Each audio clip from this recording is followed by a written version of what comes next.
Artisan Accoutrements. Welcome to Community Canvas, guys. Hey, it's good to be here. And it's Towle. Cole, oh, thank you, Cole. I She gets that every day. bet she does. Yep, Yeah. It's a very unique It's last name. Toll, like Toll Booth. like full Exactly. booth. Like the That's a tolls I'm constantly paying for her to be my friend. that's a four-letter On word. the books. That's a four-letter word out here. We still don't have any toll roads in Oregon. They're trying to put one in up north, but that's a whole other gripe.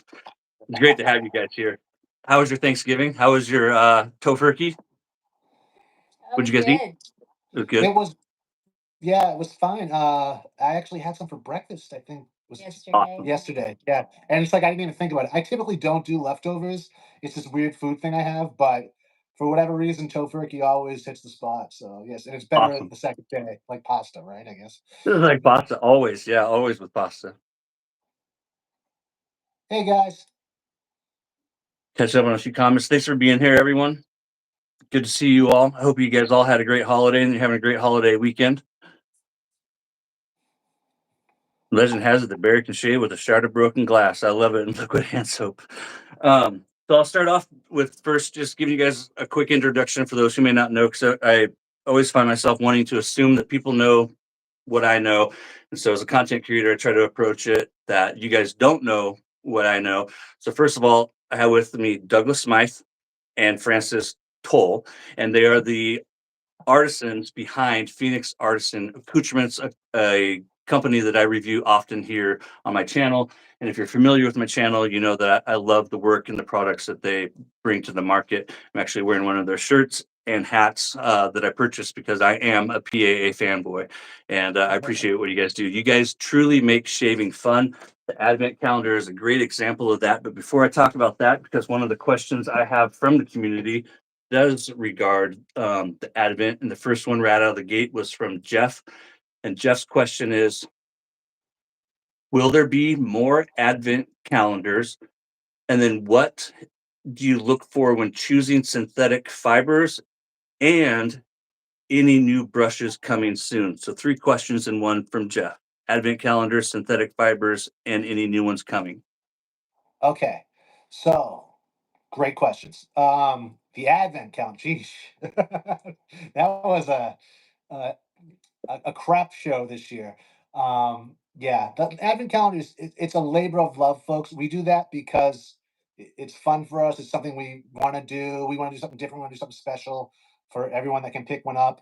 Um, and so, and it's, not only that, it's also a bottleneck. It kind of like it's a handicap when it comes to an efficient Black Friday weekend machine, and that it bottle we'll do it right, but we can only do so many because there's so much else going on when it comes to sales and whatnot, sales that we feel we have to do.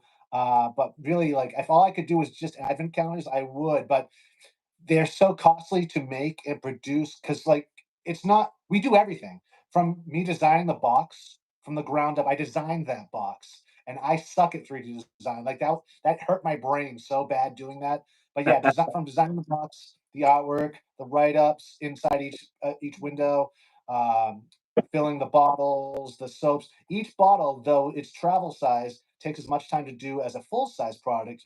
So if you think about it, that's 24 products inside one box. And yeah, we do it all from the ground up. So it's a difficult, labor intensive, labor of love product. So once they sell out, we just can't do them again. Yeah, so with that said, we started this year's calendar. We started like full force in August putting them together. The amount we made is if we start in August, that's about how much we can do. So we're going to try starting in January to try to make twice as many as for we next did year. this year. Oh, we made more this year. We did. Last year it took how long it took to sell out? I think last year they lasted for the whole day on Black Friday. So we're like, we need to make more. And we made more this year, and they sold out in the first hour and a half. Yeah. So Which is like a new world record. we just didn't even see that. Didn't see that. We were in shock. And we're really grateful for, but we just like we've talked about it extensively, and we've come up with a game plan that's hopefully just going to allow us to have enough for everybody. and maybe even start selling them a little bit earlier, and just being able to be a little bit more accommodating to those things. But we are really We're trying to working hard. If this is how it's going to be moving forward, but I mean, Yeah. this is our fourth or fifth Fourth, year no, fourth. selling. Fourth. Yeah, this is our fourth year selling them, and this is the first time I sold out so fast, and so many more this time that it's like, okay, I guess Yeah. it finally caught on, and so now we're gonna make adjustments. We're just a small artist, and we're not a huge corporation, so to like Yeah. it just gums up. It gums up Yeah. the works as it is, but we love to do Yeah. it, so we do. So everything really is, it's everything is poured by hand, everything is made by hand. Like, it just takes a lot of time. So we get that so many people wanted them. We're so grateful, and we're gonna do everything we can to meet that demand next year. And we're already on it. So But no, people on the West Coast that got up early, that set an alarm or whatnot, that they knew they wanted it. They know it's Black Friday. I mean, with everything else on Black Friday, you have to get up early. You have to plan for Yep. this sort of thing. Yep. So folks that slept in, and no, I don't blame them or anything like that. But for them to get mad at me, I think it's a little bit unfair because Yeah. it's one, we're known for never putting a time up when we release anything. So if you know that going in, PM me maybe the night before and ask me or whatnot. Like I feel bad again, but it's like I can only do so much here. I did a Right. live this past Right. weekend, this past week, where I talked about it, where a lot of people had the opportunity to ask me questions like that and didn't. And I was talking about just that, the advent calendar and all the work that we put into it and all the care that we put into it. And for those who don't know, those lives are going on Facebook, correct? In the Facebook shaving group, or where was that live posted at? In the Phoenix Shaving Fan Club To the on Phoenix Facebook. Shaving Fan Club on Facebook, right? It's fan run. It's not. We don't own that page. That's a Right. fan run page. But yeah. So and no one wants people to have this more than us. Like, this wasn't intentional. We're not trying to hurt anyone's feelings. We don't dislike the West Coast. Like, it's just another thing is we didn't do Thanksgiving with our family or friends because we were working for all of these releases this weekend. So we already sacrificed so much. So the next morning we had to get on the road. So we launched it as soon as we got up, so we could leave for the rest of the day and get on with our try to see friends and families that we didn't the day before. So it was Yep. we released it at 6 in the what would have been 6, I think, in the morning, or 5 in the morning in California. But I mean, people were getting in touch with us, PMing us about a midnight release to drop before. So it's like we were getting noise from one side where it's like, when are you guys going to drop this? When are you guys going to drop this? And then that's the side we were hearing from. So it's like, okay, they're ready. Let's just let it go. But again, we're known for not ever putting a time on anything. So I just, like, if you had a problem with that, it would have been good to address that beforehand. Or yeah, If it and was a going real into concern. going into next year, because it really is another one of those things that I say that you guys are really just, and you continue to year after year. It's the little things that you guys do that make shaving fun, and the advent calendar, I think, really encapsulates and captures what it is that you guys do, that for us, the hobbyists, that truly makes it just fun. Because last year I literally waited, well, and the year before, I waited until every single day to actually open mine, and some of them I didn't shave with them that day because I already had other plans because I was doing different things. But just to Right. have them, put them on the back of my hand and wear them and experience them, and read the insert that you put in there, just is so many different little things that really you get just it. I think the advent calendar is like the one best example. If I had to choose one thing as an item to display how you guys make shaving fun, it is the advent calendar. And I think it's worth every penny. Some people might, I remember the first year they were available for like a week because it hadn't caught on yet. And then the Yeah, second and year they they were went kind of huge. fast. That's another thing about these things. They're big and they ship for free because it's over $75. So it ships for free. I mean, it's a logistical nightmare, but we do it. It's like what, So 5 pounds? 5 pounds or something, yeah, right? and that's the second year design. Like, the first year it was what that size is. Yeah, as when it's unfold, that's what the original one was. It was that size. It didn't fold. So that was a Yep. pain in the ass to ship the first year too. Like, Yep, I we're like, remember oh, we've that. seen one or And two that of was the these only one that things. didn't look like these. That's the one that has the Phoenix Artisan Man on it in the 2012, and actually your guys' Yeah, logo. And I love this yeah. because it has more of that classic traditional Christmas vibe to it. Yeah, it looks like it could be in A Christmas Story or something like that one. I really Absolutely. like that 1950s look to it. That, yeah, nostalgic vibe. I really dig it. So yeah, we'll have more. Yeah, we will definitely have more next year. I mean, unless I can figure out something was Christmas miracle. but I'm all out of boxes as it is. I mean, like we have to order those boxes special. I mean, it's so much. It's so involved. I Well, you can't know, believe they that's why sold out that Santa has fast. elves. That's why Santa has elves. Santa has elves. I don't. We have Oompa Loompas. So synthetic fibers with Jeff's other part of his question. And I got all of your brushes here. Again, I'm a fanboy, and if you follow my content, you know I love shaving brushes, and it's an addiction. The only addiction I have is wet shaving. How do you select a synthetic fiber? What does that kind of process look like? Synthetic fibers. So what we look for when we're choosing a synthetic fiber? That's a Yeah. really, So if really, you're looking for that's a one, very yeah. good question. How we select them. Yeah. Well, let's see. Let me. Well, it really has to. First thing I look for is fiber softness. Like I want a soft tip. I want something that's maybe comparable to a gel tip often, or an ultra soft, or like a plush. Like I want Yep. something soft like that. Uh, Backbone or resilience is also really I like the punchiness of it. Yeah, really Yep. resilience is important. Backbone, it should have a balanced backbone. Like enough to provide like sufficient firmness, um, especially when loading the soap. Density is important to me too. Um, just because the denser the brush, the more like luxurious the lather The is. I think lather can be. Yep. in my personal opinion. Some people may disagree with that. Um, and it has a full like feel to it. I like that. It'll hold more water the denser it is, and since we're working with synthetics, that's an important feature Yep. when it comes to density. Also, does balance, is there like a fulcrum point now created between that dense knot versus the handle? The handle is also a key component, I think, when Yep. choosing a brush. They have to be compatible with each other, just like a handle, excuse me, for a razor. Uh, so, yeah, water retention is important. You want to get the most out of your synthetic brush. Um, and latherability. How well that's one thing I really. The first thing I'm looking at as I'm lathering it, because you want to use these things first. Right. How's the latherability? Um, Synthetic uh, fibers will generate a lot of lather. That's one really good thing about them. They're not sucking all the water. You don't have to soak them. They're Right. road warriors. You don't have to baby them. They don't cost Yep. $1 million. Um, you don't have to let them completely dry if you're traveling from Yep. for a week. Every day you're staying someplace different. You don't have to let them air dry. Um, they're durable. Mhm. You have one that you're working on behind the scenes now. I have a feeling the answer to that one is yes. Your gears are always turning with shade brushes.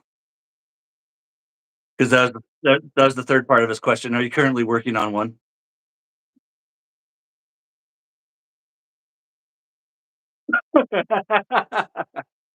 Killed it all during Yep. this. Um, That's I've something got people might not know. You are vegan, and I assume Francis, you are as well, right? And so that's another advantage is that they're Also, vegan friendly. but but yeah, so with the brushes being vegan, like when we first started, there wasn't a great selection of synthetic Yep. knots nuts. out there. So it's been really great to see that change quite a bit. Yeah, Because we did start, when we started, we were reselling for a while. We would carry some animal fiber stuff, and then we started to get more into the synthetics, and then synthetics like just got amazingly Yeah. good, and we it, were like, great, that we don't need anything else. This it is got very perfect. competitive like real fast, and the South Koreans like figured it out. Um, Fasan was great when they came out with the Fasan. But after that, like the new fibers are even better. So we took like just different fibers and bunched them together, creating our own hybrid knot, if you Yep. will. And we'll continue to do that. When it comes to the new designs coming up though for this year, we got a couple in mind that are really, I think they're really cool, based also off of vintage brushes. But yeah, we got a really unique one we're working on right now, and it's like I'm so like I don't know with this one yet. Like I haven't got the tweak right yet. But I definitely have one we're releasing. The other one I'm still working on it. Like it could be a very special one. I think if we get this right.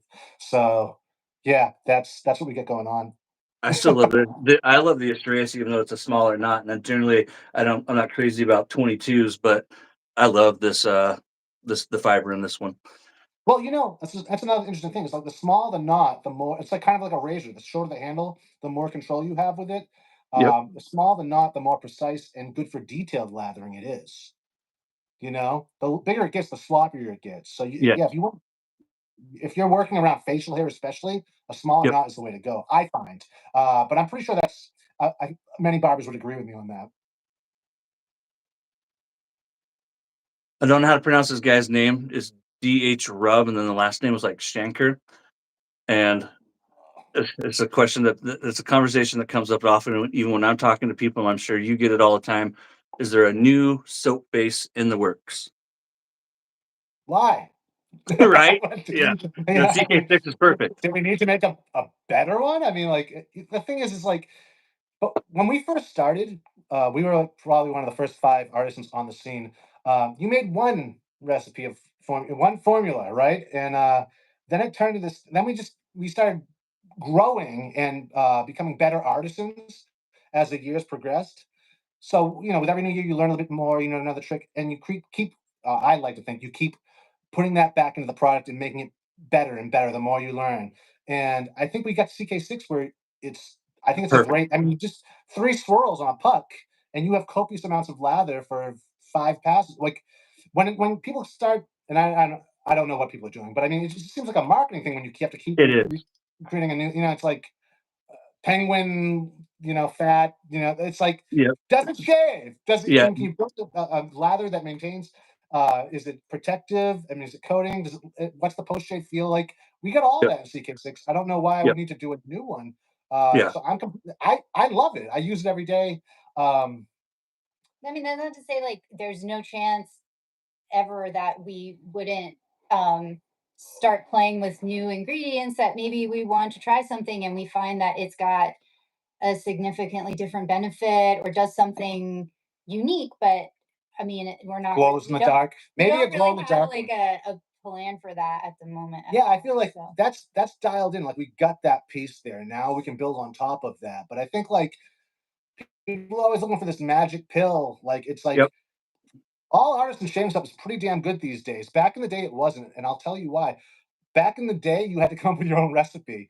There was no free recipes online or whatnot. So all the earlier artisans, they were so different. All the shapes were so different back then. But then when they started putting them online, or people started putting them online, people are starting from that base now, that same base, and maybe making tweaks here and there. But Mhm. that original base that's out there, it does the job. So a lot of good stuff out there.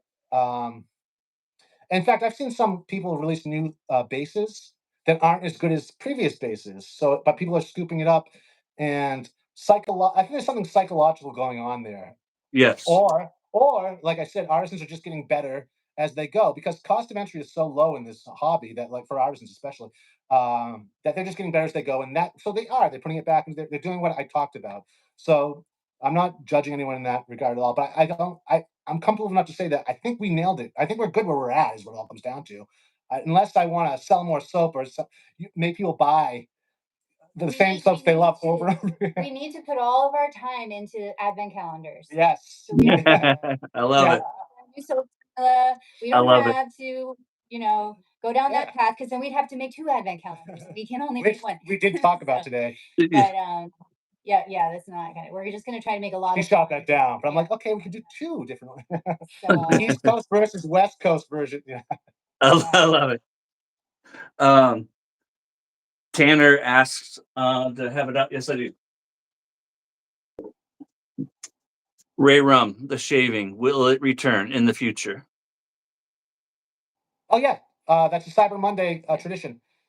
That's what I Someone thought. just asked, why don't I shave? I shave Yeah. every day, Gary. No one wants a neck beard. I mean, like, And that's what I assumed you that know how high this we would grow up on my face? It would be under my eyes if I didn't shave. People used to ask me that, like when I had just a mustache, like, "Oh, someone with a shaving company with a mustache. What's up with that?" It's like you can't have a mustache unless you release the beast. Yep, You need to shave that's around right. that. yeah, so the shaving Ray Rum that will be out on Cyber Monday. So Love it. it's coming up. Yes, yeah. Now, when you asked me that yesterday or whatever it was. It's like, oh yeah, dude, that comes out every Yeah. season. It's a tradition, and it's sad because a lot of people don't even know who Ray is. Yeah, well, and then even I don't think a lot of people realize that's the Italian stallion Anthony Esposito Yeah, right here. So you got Ray yeah, and then Anthony. yeah. That comes from the YouTuber the Razor Wars of back in the day, about 10 years ago. Those two were, it was like WWF. You know, it was all in good fun. But they're calling each other on about shaving and who could do the best lather and so on and so forth. So that's where that was born out of. And it's just been a tradition since then. Ray Pope, everybody. Look up. I don't know if his YouTube channel is still up, but Ray It is. Pope, he's the one who put the brush on the drill and was creating lather like that with the drill. You know, I remember that one. I remember that one. The last time I looked, his website, his YouTube channel was still up. yeah, okay. Ray's a good guy, Mm. but he's unfortunately not really much involved in the wet shaving world anymore. Yeah, and Anthony's kind of faded out too. It's been a couple of months since he's done one. Yeah, I think Anthony will always be on the periphery, and maybe who knows, maybe he'll come back full on. But there was a day Cool. like Ray and Anthony were like the top the most popular YouTubers at one time when it Yep. came to traditional Yep. shaving. Excuse me. Yep. When I started out, I was watching Anthony all the time. Yeah. Mhm. Last question from the community from Jules. Um, Most popular doppelganger at the moment. Most popular doppelganger at the moment. Well, so Great. historically, it's always kind of a toss up between the black label and the gray label.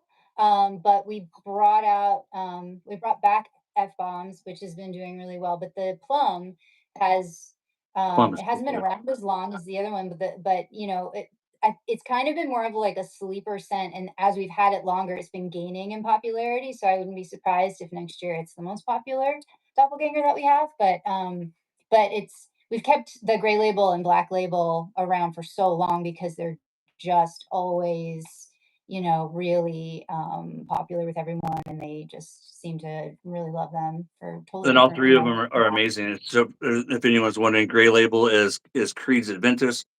The black label that she mentioned would be Christian Dior's Sauvage, and then the plum is Tom Ford's Plum Japonais.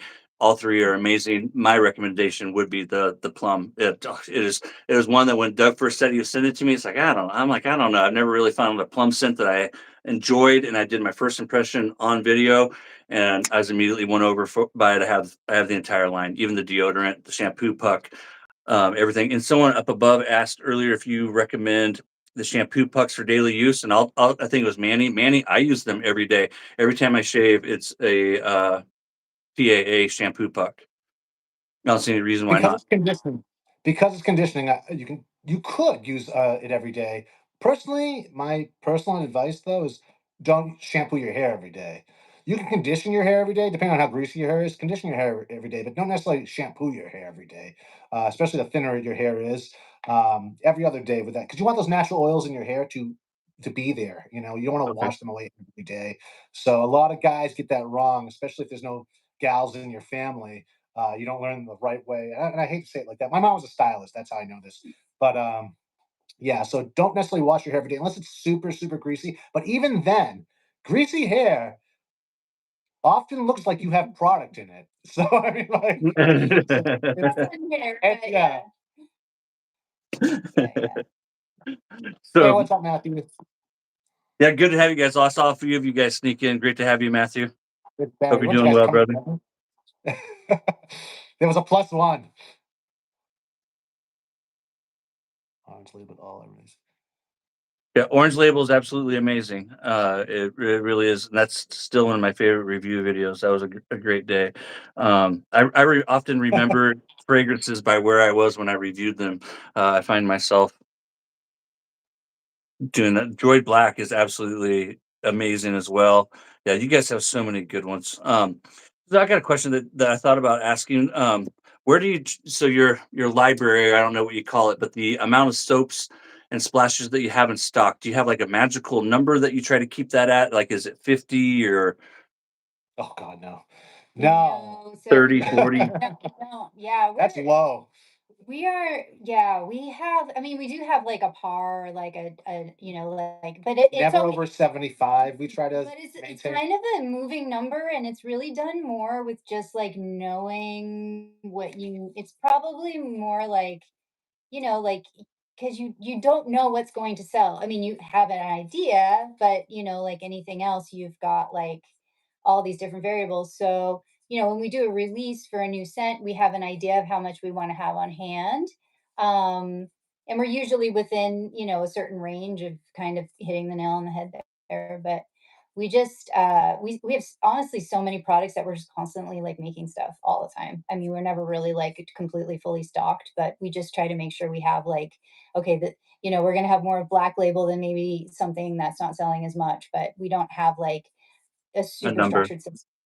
Oh, that's what you meant. I thought you meant like how many cents do you have at one time on offer?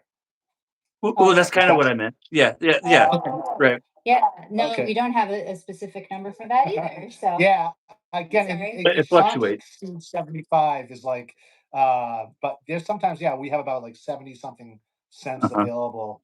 So take that and then like that's not one that's each cent doesn't equal one product, it equals one collection. So it's just like it can get out of hand really fast. So that's why we have to discontinue cents a lot of the time. Over the years, we've probably done up to 300 cents, 200 and something plus cents, 300 plus cents at this point. I mean, we've been at this for about 13 years now. Yep. So, Almost and 14. we Yeah. have more, we've made more, well, actually, I don't know. A lot of stuff that we've made you never saw. I make more mistakes than I do like triumphants. I think when it comes or triumphs when it comes to products. There's so many good ones. Like they're asking even about Home on the Range. There's so many good ones that aren't available that I have in my collection now. And it's awesome because even with like Yule Ham, which was a thing in itself, I did a review of that last year. Um, it's amazing because it's like sometimes I like to think to myself that you guys take these things kind of like a challenge. Like, can we turn something into a fragrance, and make it wearable? Because there's so many different things that you guys have done that when you look at them at first glance, you're like, there's no way that's going to be like a wearable fragrance. And then you get it and you put it on and you're like, I'll be damned, Doug and Fran did it again. This is actually wearable. And now like it's up to the individual to find like where it's wearable to and like what event or like how you wear it, right? um but they're asking about Home on the Range coming back. I saw that question pop up. So you guys have Huxley. Tell me about your dogs. Do you have any dogs growing up as you laying down over there? So they have a. Oh, I can hear him breathing in the other he's in room. the Huxley, come over here. I don't know. Huxley. How's he been doing? He's doing well. Oh yeah, he's better than ever. Actually, yeah, Awesome, he's good. his full coat now that he's here too. Like yeah, that was a dark spell for us. Like that few months, yeah, it wasn't looking good. But no, he's back and he's healthier than ever. And for Awesome. the first time in all of his life, he has a full coat because now he's in Massachusetts as opposed to Arizona. I think his body was just compensating for that, For that. acclimating. Yeah, Yep. and so now it's like he looks big. He'll be in here at some point. He'll want a cookie. They want a cookie. That reminds me of Christmas cookies. Emily told me to ask you about Christmas cookies. I'll try to get to that. So blooming, right? So we've talked about this before, and those who are familiar with my content, I don't have it up. Yeah, I do. Harvest Moon. I did a video recently um, regarding blooming, and whether or not you can destroy fragrance by blooming. So there's what is your definition of blooming? Explain that to the viewer. Traditional blooming of a soap is more than just wetting, right? Because like we'll let Mitchell's wool fat, we'll put water on top of that to soften it, right? So there's a difference. And when Yeah, that's the tradition. That's a barber's technique, an old school barber's technique my grandfather used to do. It's soaking. stoking, Soaking is what you do with the puck. You either would soak it in a bowl of warm water before you shaved your customer just to soften it, make it more usable, and then drop it in the mug, or soak it in the mug and hold it in there while you poured out the excess water. Um, that's soaking. That's for performance reasons of the soap. Um, Blooming is something I came up with many, many years ago. And that's about heating the scent. And that can be done with hot water. That can be done with a hair dryer. That can be done with a candle warmer. That can be done. It just means heating the soap to release the fragrance, the full-on accord or bouquet, if you will, into the environment, into the air around you. And That's what blooming means. But people often confuse it for just putting water on the soap. And it depends what the reason is. What's your reason for doing that? If it's just for the performance, that's not blooming. You're soaking it for performance. If you want to boost the fragrance up and bloom the fragrance, now that's blooming. If you're putting hot water on the top, or if you're putting the tin on a candle warmer, or if you're closing the jar up, putting it in the sink, filling the sink with hot water, and putting something heavy on top of that to submerge it to heat the soap up before you use it. Even in a scuttle, if you're using a hot scuttle, you are inadvertently blooming the soap because heat is what's putting that scent in the air, like as if you would light a candle, a fragrance candle, or incense stick. Heat is what's doing all of this. bringing So it to that's life. blooming. Yeah, there is parts where blooming and soaking do cross paths, but it's not the same thing. Or okay, another example is a fine example of blooming is a tube of shave soap. If you have a tube of shave soap, put it in a bottle or a jar of not bottle, a glass or a jar of hot water, and let that sit there 5 minutes before you squirt it out of the tube and use it. And you'll notice the scent is bigger, it's more round and full. It's the I've full never on tried scent. that. It's all the dimensions covered rather than just one dimensional. That's also blooming. So that's not soaking. So people have it in their mind that blooming is just one thing. It's putting water on top of the puck. And I will explain this till I'm blue in the face, and no one will ever get it right or understand what I'm talking about because I And still have the same conversations or not even the conversations, just I'm explaining this away every day. And it's fine. It's part of what we do is educating when it yep, comes to traditional shaving and whatnot. And I don't mean that from like a pedantic point of view or pretentious kind of way. It's just I think it's important because people get a lot of stuff wrong. It's like getting your advice at a gym from some guy, some meathead on the weights, on the rack, as opposed to a trainer. What I mean? Like right. so. It's best to go right to the source when you want to understand these things better. Thank you. That I wanted you to describe that because actually, after I did that video, that's something that I didn't really touch on during my video, the difference Yeah. between blooming and soaking. And of course, I got questions about it. And I was like, oh crap. Yeah. And There's a lot of so, misconceptions out there. Like always go to the source, and in this case, I am the source of blooming, so you can come right to me. But you typically going to the source of an artisan is where it's at when it comes to different things. Like you'll see people give advice like, "Oh, this shave soap didn't work for me. This puck didn't work for me, so now I use it as a body soap in the shower." No, it's a shave soap. It's formulated to shave, not to be cleansing. That's a different right. thing. If you do want to use it, if you like the fragrance, use it as an air freshener in your car. Stick it under the seat. The summer heat will boost that scent. Or use it as a pre-shave soap before you use a soap that really works for you. But don't use it as a cleansing body bar because it's not the same thing. But you'll see that advice in forums and groups all the time, and it's just wrong. So don't be afraid to respectfully correct people when it comes to this. I mean, people are more knowledgeable these days about blooming. When I Yes. first came around with this, people were like trashing. Like I got so much heat and crap for this. Now people are actually doing it. So it's like Well, finally. and it would take a lot, like it would have to be really, really high heat for it to affect the fragrance in any kind of like negative way. And really the fragrance is going to dissipate, but it's not going to like fragrances can get messed up if they're stored in the wrong containers or the wrong whatever. I mean, you can hurt a soap by leaving water on it and then putting the lid on and then not drying it out. But like when it comes to blooming, the amount of heat you'd have to use to have like any kind of like a permanent negative impact on the soap or the fragrance would be so high that you just wouldn't even be able to like handle it. So I wouldn't worry too much about that. Yeah, and plus, it's the soap is protected inside. It's like with all those waxes. Oh, I'm sorry, all those. Well, like, jojoba could be is a wax. So I mean, all those waxes on oils. Really There, stable. it's So blended and bonding and protecting those delicate mhm, oils, those fragrance oils and whatnot. So only the top surface is really affected. yeah. But Yep. it's And not that's exactly what I penetrating learned in by my itself. It's experiment. not porous. It's not dry. Energetically, it's protected. It's not. Right. Right. It's from all the forums and stuff like that is what got me to doing my experiment years ago that led to that video that I recently did with Harvest Moon was just all the stuff circulating. And I was always like, well, Doug's saying that it's not. I'm like, you know what? I got this extra tub of soap now. I'm going to put this to practice. And here I am, years later, and it doesn't change it.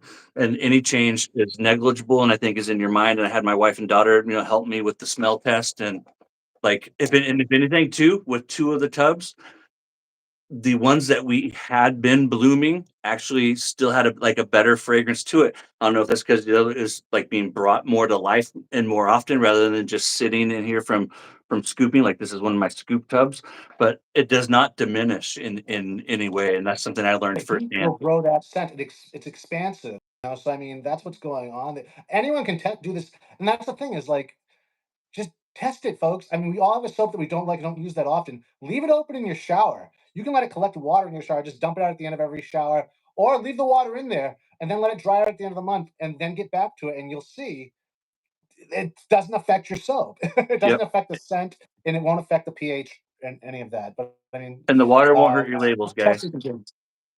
Yeah, I encourage experimentation. All right, so a personal thing of mine. 2020, we had the pandemic, threw a curveball at all of us, and one place that threw a curveball was the Big Shave Swest 2020 meetup.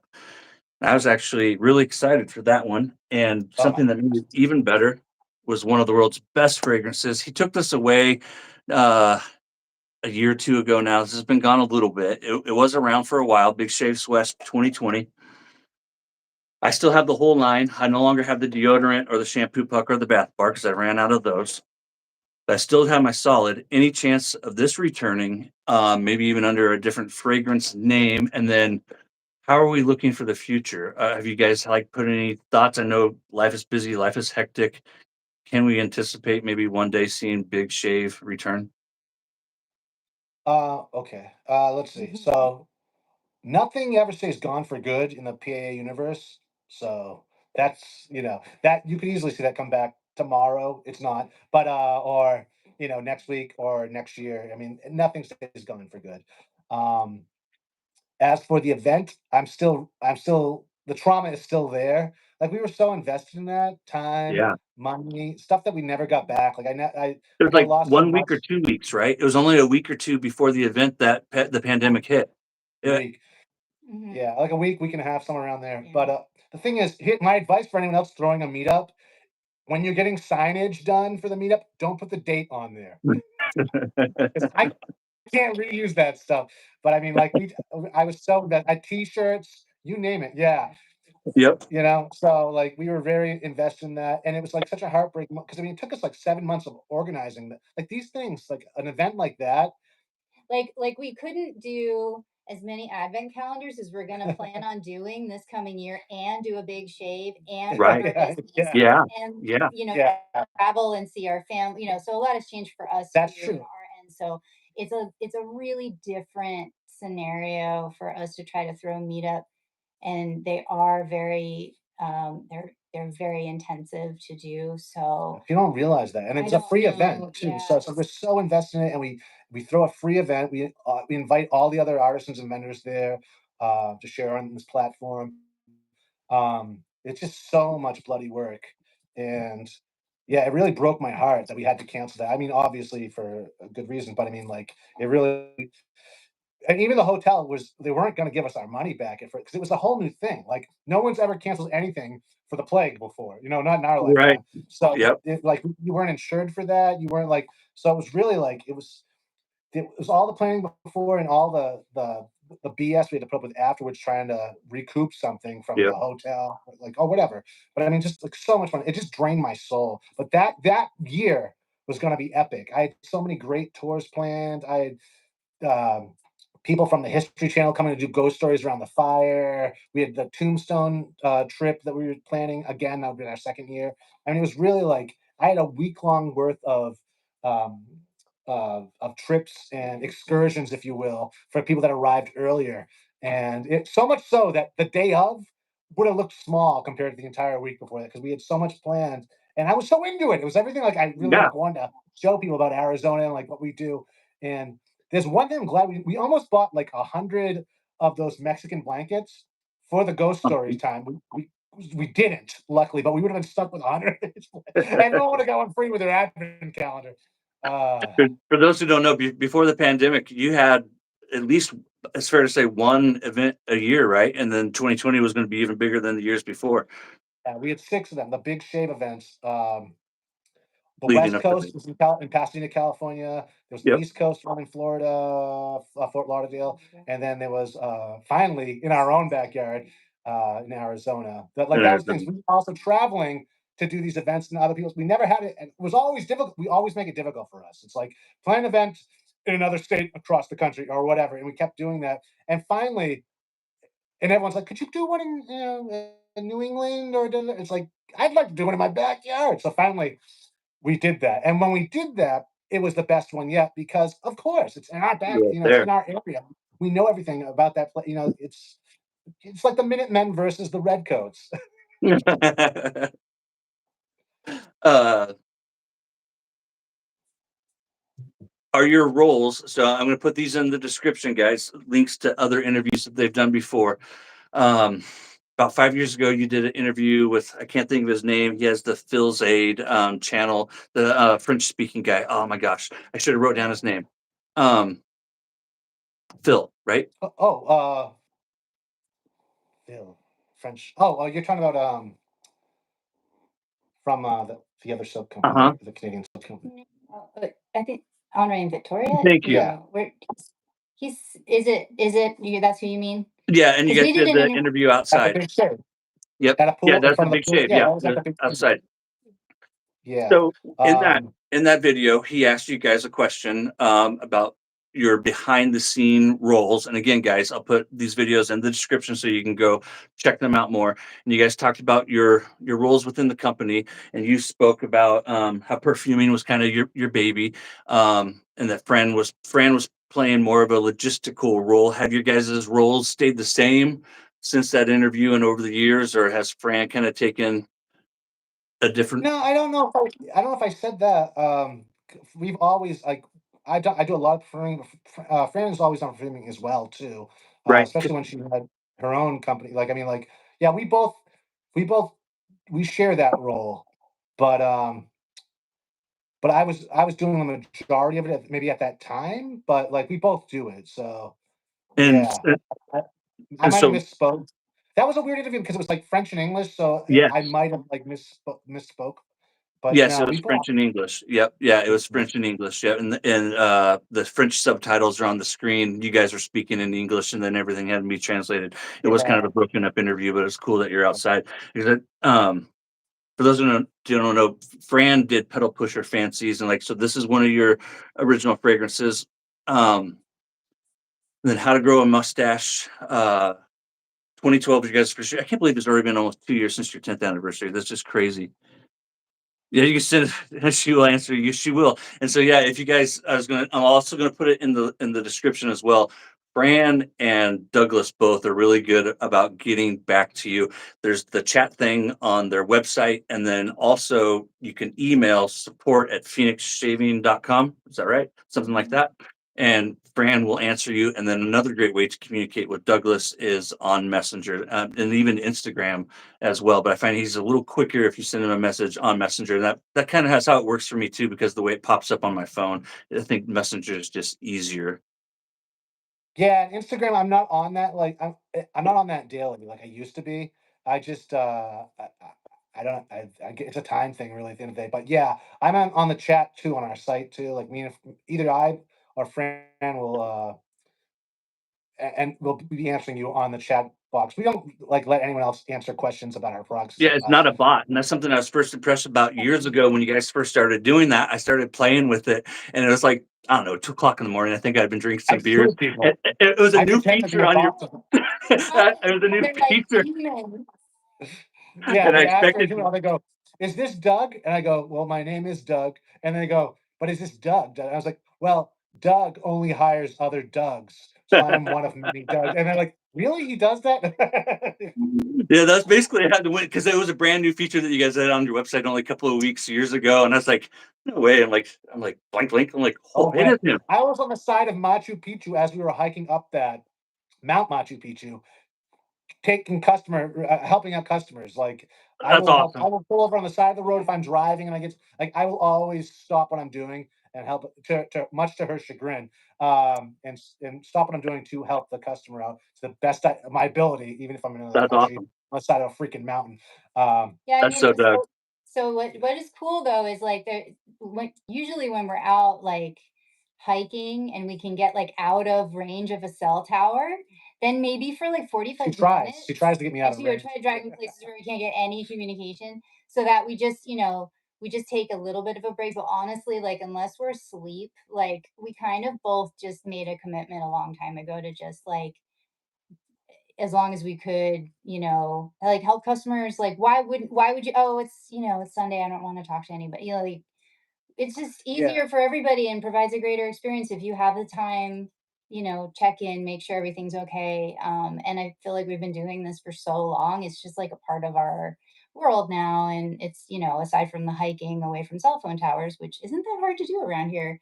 Yeah. We try to stay on top of it because it just like it also means like, we just have these little conversations throughout the day, and usually we can take care of stuff really quickly anyway. And it's people, I know as a customer, I'm always like reaching out, to little shops. And when I get a reply like the same day, I'm happy and Right. blown away by Yeah. that. But to get Uh-huh. one like so quickly, like, and you're like, yeah, okay, there's somebody on the other end actually hearing what I have to say. And we do our best to try to keep that up like every single day as much as we can. And that's awesome. And it speaks volumes about you guys. Like something I've always, and so something that's always kind of like if someone has like millions and millions of subscribers, right? Like if we're talking about some famous Hollywood actor, I get like when they don't respond to your comment. But something that as a hobbyist, because while I'm now a content creator, I'm also still a hobbyist, right? And you comment on different people's videos and stuff like that, and you never get a comment back. And you kind of feel let down. And then when someone does actually comment back, you feel acknowledged, right? And so that's something that I try and do. But I sometimes try and imagine the sheer volume of messages you guys get, and I know it's got to be 1,000 times of what I get. And for when companies do respond, it truly does. It means a lot. It does, and you guys are good about it. And we do have other companies in this community that are good about it. Um, And we Customer also service try is like, first class. Yeah, you're yeah, right, Craig. we try our best to, like try to not have issues with orders, that stuff's wrapped, like all those pieces mean less customer service issues for us too. So like having all of that worked out, and then just answering questions, tracking issues, like stuff gets lost, that totally happens.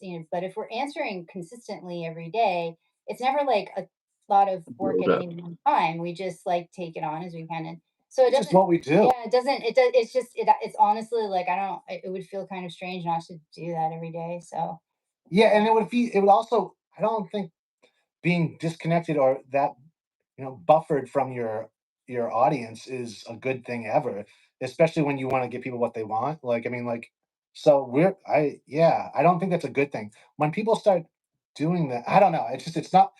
I'm not that in that place where I could do that.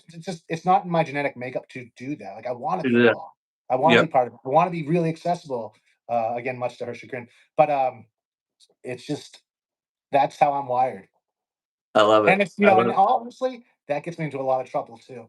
But it. Yes, I know I it really does. just Yep. I want to keep it real. I want to be there with the answers and be able to help somebody. I'm not. I don't think I'm a soap maker. I'm more of a problem solver. We're both problem solvers. That's what we do first, every day, all day long. I've said that before. I'll say it again. Well, for those who don't know, Doug and Emily must be home. She was gone with Lucas. They went out to lunch into some holiday thing. Our oldest and our daughter and our youngest son. But Doug and even Fran have. I've leaned on Doug a lot for knowledge over the years, and he's always been genuine and real with all his responses, uh, like big time. Going back to even when I was just a hobbyist, I still remember talking with you back in 16 and 17. And then, as I became a content creator, your messages, just communicating with you and having that availability has always been priceless. There's the star of the show. There's Huxley. He is so gosh dang beautiful. That is a gorgeous dog. What a good boy. Hey, Hux. Dog snacks. Dog snacks. Nice. How did you guys come up with the name Huxley? Where did that come from? Was it Adam's Family or somewhere else? Aldous Huxley is one of my favorite authors. I'll have to look that up. Brave New Okay. World. Brave New World. Okay. Awesome. World, Island, Doors of Perception, um, Brave New World Revisited, so on and so Cool. forth. Yeah, Okay. one of the most brilliant minds of of all time. He used to edit encyclopedias. Even he was just brilliant. Dang, Yeah, that's so awesome. yeah, and that's why in one of our characters in the ongoing saga is Aldous. And sometimes you'll see like I'm referring to Aldous and then Huxley in the next sentence. So it's like Aldous, period. Then the next sentence starts with Huxley or vice versa. But you'll see that That a lot. makes sense. Aldous Huxley. So it's like it's in there subliminally it's hitting you at the back of your head. But you That's probably cool. wouldn't notice it if you didn't really know what you were looking for. But it's No, coming yeah, through. no, yeah, no, and I never put that together. Even with your most recent book, I didn't put that together. What the ninth dimension was that one called again? The most recent one, Came from something. Dimension 7. Yes, that's what it is. Thank you. Yeah, no He problem. is absolutely beautiful. Yeah, you're right. Bionic cycle. Good to have you. Good to have everyone here that's has snuck in while I wasn't looking. Greenwich is absolutely amazing, and Manny, the best way to keep that coming back all the time is for us to continue to buy it and to continue to ask for it. And in fact, I'll tell on myself. Yesterday, I bought the solid cologne for it and the deodorant, and today I bought the EDP. Until recently, you guys hadn't done Black Friday deals at all. In fact, if I remember right, you kind of resisted it. And then 5 or 6 years ago, you started doing them. And now you guys are like the king of Black Friday weekend, Cyber Monday, the whole thing, where I think it's fair to say the last 3 or 4 years, you've gotten me every single day to where I'm putting in like 1 or 2 orders every day Black Friday weekend. So yesterday I got my order in for the solids. Today is the EDPs, and all right. So I'm going to try and pronounce it. It's available today and today only. I bought mine last year Black Friday weekend. Tamanu Noir. Am I Tamanu. Tamanu? Tamanu. Tamanu Noir. Yeah. Tamanu Noir. You know what? You could pronounce it Tamanu also. I've lived in Spanish speaking countries most of my life, or not most of my life, but a lot of my life, and I speak Spanish my second language, so I pronounce everything like it's Spanish, even when it's not, Okay, even if it's Latin or whatever. So I was like a loom. I say a loom, and now other people say it. But when I first got into this hobby, I would it say was a that, and lump. people would, it's alum. It's Uh-huh. alum. That's how they used to say it. But like I started saying it like as if it was Spanish, and because that's where I would speak about a loom is when I was living in Latin America. So like for me, it was a loom.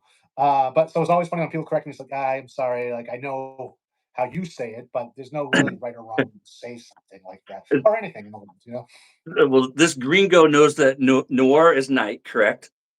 Yeah, So yeah, and then so the first word, what does it mean then? exactly. Tamanu. Tamanu is the type of oil. That's the fragrance.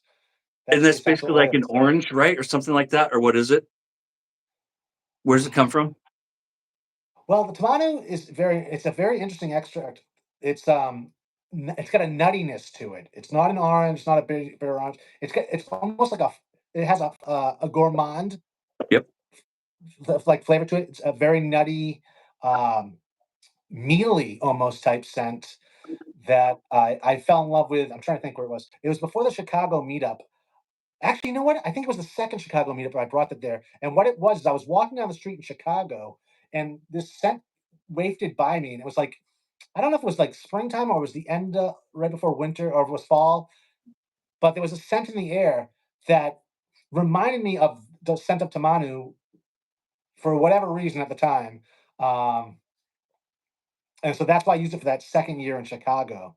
That really nutty, earthy, almost gourmand. It's such a unique scent. Um, This is that extremely unique. I've seen other yeah, guys try to explain it as certain other fragrances, and I'm like, no, no. it's taken years for it to catch on. Like when I first dropped that, people didn't know what to do.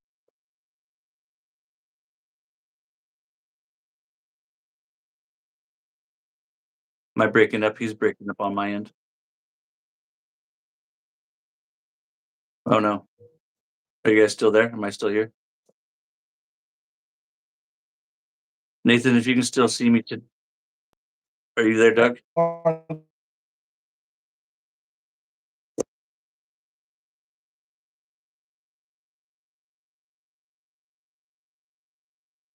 in the spring, possibly fall.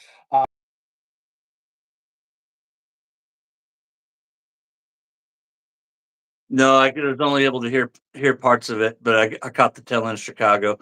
Um, yeah, they're cutting out on my end too, Doug. Now you're frozen. Hello, are you still there?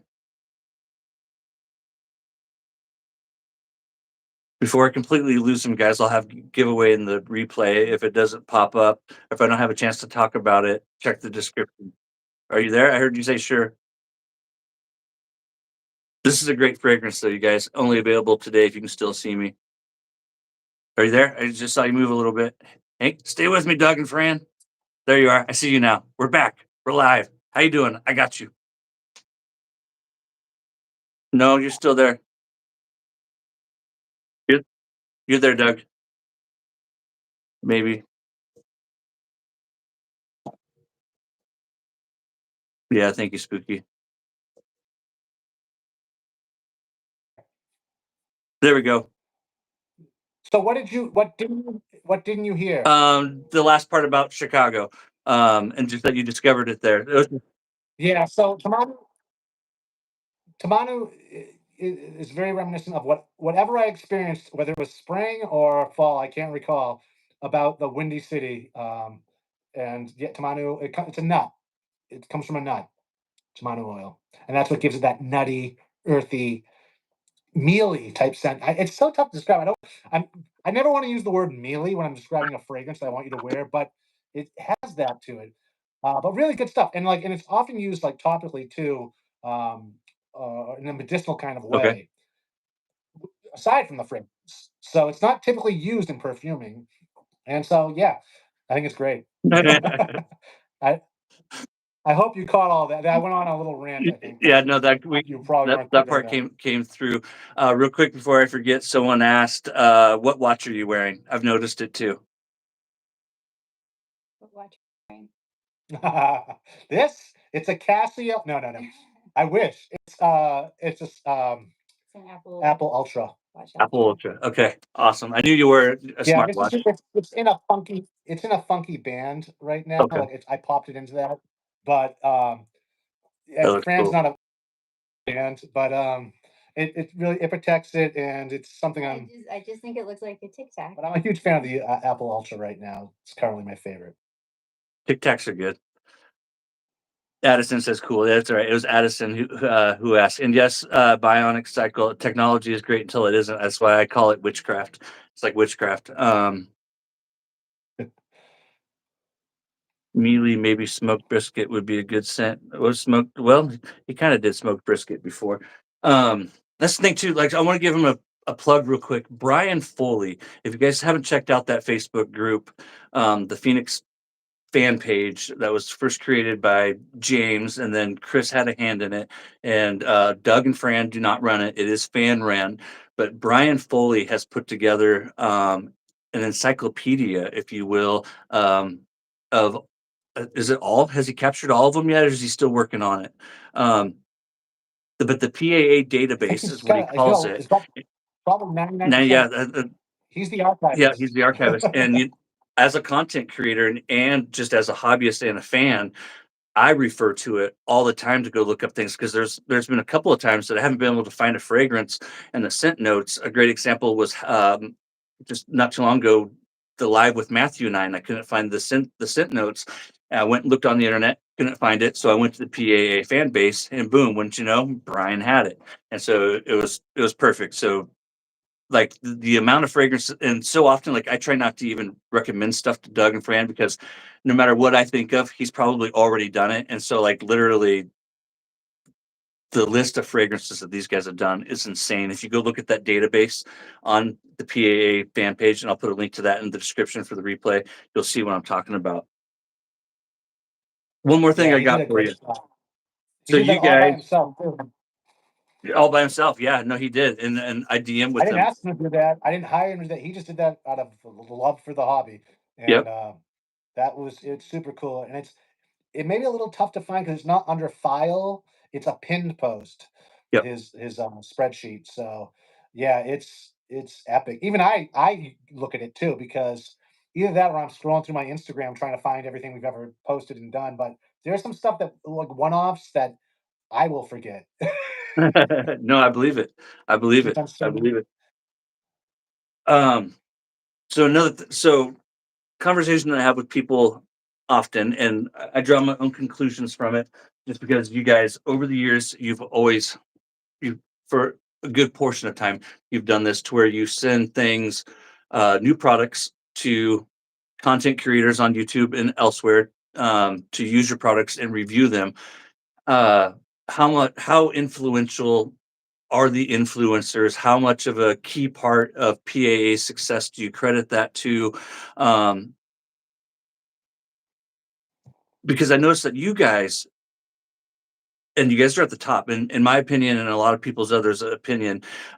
You there's the wet shaving hobby, and then there's PAA sitting at the top, and that's truly how I and others see it. If you guys realize it or not, but you guys have, and it's been work. And people might think that who don't know you guys that it just happened overnight, but what they don't see is the blood, sweat, and tears over the last 15, 20 years of everything before Phoenix Arts. And that's something to keep in mind too, guys. If you're new to Douglas and Fran, that they had their own companies before, and the two great titans basically came together, pedal pusher fancies and how to grow a mustache, to form Phoenix Artisan. So they have a whole history before Phoenix Artisan as well.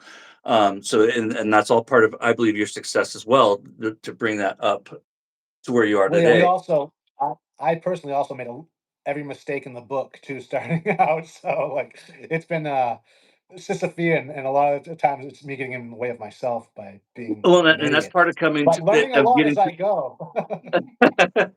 and that's part of getting to the top. I have a new job that I started 9 weeks ago, and when I first said it in the driver's room the other day, I kind of got a couple of looks from some guys because I had made some inventory mistakes, and I said that that I welcome mistakes. And when I first said that, people looked at me. Best I'm like, teacher.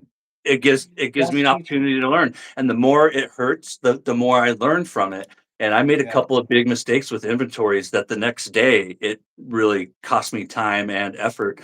And so I think those mistakes, like all mistakes, as long as we learn from them and apply them, they're blessings in disguise. The one thing I Exactly. noticed And that you that's the guys thing, can. is if it's the people that don't learn from their mistakes that you gotta worry about. But it's like, That's if you right. can learn from your mistakes, you're in a really good place. Like, nothing, I mean, you make mistakes. Yep. What did Zuckerberg say? Go make noise and break things, or something Move like fast and move break. fast and break things. Not that I'm a fan of his at all, but like, everyone has a little We're bit of not wisdom, right? breaking Yep. anything over Yeah, we're not here. breaking We're anything okay. yet, but Yeah. yeah. Yeah, Oh, yeah, so because you guys YouTubers. always send to a YouTube, handful of is people, it right? Like you always got like 8 or 10 or 6 or 5 people that you over the years you send stuff to. And I noticed that some of these companies, they don't ever send things to people, and when they do, it's rare. So that's something that I've had people ask me about, because a lot of people ask me like, "Well, why don't you review this company's product?" And I'm like, "Well, anymore I'm busy reviewing stuff that people are sending to me." Um, I don't know if it's better. so how influential is it? I would take it as it must have some kind of weight or merit to it. That's why you continue to do it. I think it's very important out there. I hate the word Me influencer though, too. because it sounds like hypnosis or something is going on. Like, I like, hate it.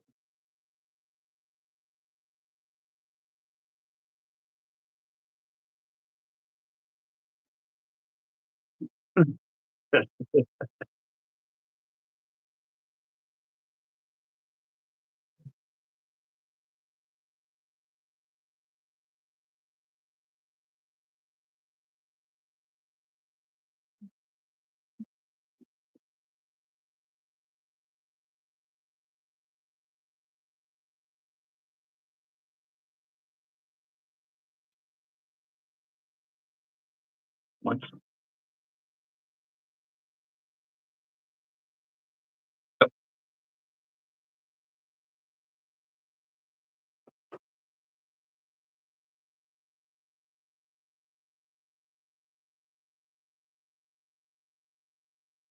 make mistakes like that. And you're going to have different types of YouTubers, we'll say, with different opinions on things. So there's no such thing as a bad review if you can glean something from that and make a better product off it. So who wouldn't want that? And they're in the hobby. They're traditional wet shavers. They know it. They're our demographic. They who's going to give you the best advice?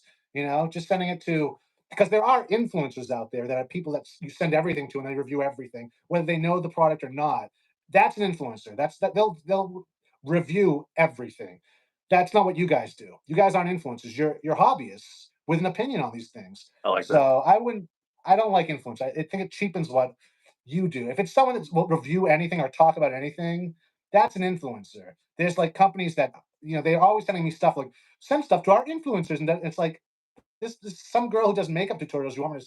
I don't see the value in that because I don't get anything from that. Yeah, sure, they may expose us to another audience, but if it's not our demographic, we're not going to connect with them, and I'm not going to get any knowledge from it. So, Fran, Yeah, I mean, I think we all have something to learn from each other, from everybody that we can have a, constructive conversation with. And the people who do the enthusiasts who do the YouTube reviews like you, and a lot of other people that we send stuff to now or maybe did before, we get so much out of those relationships beyond just like, oh, look, they shaved with our soap and they thought it was great. Like, I think it enriches the whole culture of this niche for ourselves. It keeps us motivated, and like to get positive feedback, especially like or an idea, or just that somebody put some attention on your creation and cared enough to want to spend any time with it. I mean, that doesn't get old for us, even though we've done it a lot, and we used to do it. Like I started as a reviewer myself. Like before I was an artisan making our own products, I was reviewing other people's products, grooming products. Um, so I get it. In fact, I made a video on how to review because this is nothing. It's like in the early YouTubers, there were some that just like I don't know what they were doing. Like they would just get the product, turn the camera on, and just start talking about it without any information. So I was like, Yep. now I have to tell the reviewers how to review a product. Like just read the sales page. Read it 1 minute before you hit play a record on the camera. It'll give you some information, valuable information to share with people because there's so many that just like, well, it reminds me of root beer. It's like, come on, I'm giving you all this information, like valuable information that the customer can take away with them. It just adds more value when you have Yeah. more to offer the viewer. And like you new guys get it, but this didn't come out of nowhere. I mean, like this we've been again. It goes back to educating people, and us and other artisans and whatnot have been. This is why we interact. It's yes, an exchange of information. It's a transmission of information, if you will, and it's gotten so much better. And you guys are all doing you're killing it. Just a great job. Technology's gotten better too. Yep. Like I mean, it's just the editors out there. It's just so much easier than what it used to be, and just got a higher quality of reviewers. Mhm. I Yeah, think. and from that too, I've also noticed that just the overall community has become more educated as well.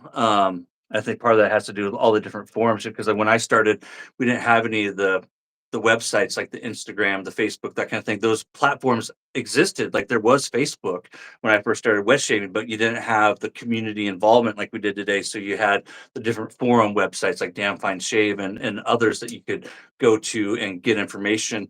But now it's on every single platform out there. What was that one that Google tried to do? I think I remember Was it Google What is Meet it? knows. Google? Oh gosh, I can't think of the name of it. But they tried years ago. Um, and there's Was been it Google? several that have come and gone. But it's just Google been Plus. Google Plus. I think that is what it was. Yeah, it was Google Plus. Yeah, Google Plus. I shave. I shave Bionic Cycle. I don't want a neck beard, so I shave. Look at how grown this beard is.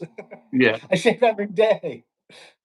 But I have even had people that say that about that give me a hard time about it. Like, well, I'm this guy's telling you, got a goatee and I he's have a doing a shaving channel. mustache. I'm I like, used to take some. But the I'm fact of the matter is, there's lots of great women artisans out there that aren't shaving their faces either. You know what I mean? well, then this like, well, if you look too, like this is a very small port. It's long, right? But it's all growing from my chin, and so You gotta shave this stuff. You gotta, you gotta. you I have mean, to. Otherwise, you Yeah, have that it neck takes a lot beard, of time. and there's nothing sexy about a neck beard. It's like if you have it just like growing out like a Neanderthal from your neck down here. It's like, yeah, you gotta Yeah, shave that, or I it's up guess. to your eyeballs. Like that's where it goes. If I don't shave, I'm like looking through shrubbery. Mine started getting thicker up here. So thank you with that because I get that question quite a bit from people, especially when I'm not reviewing something that they want to see, which I get it. Um, What do you have for tomorrow? Do you got any surprises that you wanted to share for tomorrow? I Yeah. know Monday we have Yes. the Yes, we shaving do. return, one day only. Yes, we have this awesome Mysterium serum, scented Mysterium serum gift travel thing package. Yes. It's like a dop kit, a vinyl dop kit with 3 different scented Mysterium serums. John from Atomic Age Bay Rum and Future Fiction, as well as an accompanying bar of John from. But it's all in this vinyl travel kit. It's pretty. It's like a gift kit that you typically see at other stores. But we wanted to do something special. Brian's one of these people that's always requesting a John from Mysterium serum, so maybe he Yes. puts it on the head. But other people too want scented Mysterium serums. If we didn't do 75, Well, the most recent one was Black Shroud, right? Oh, dang it. Don't you be breaking up on me again.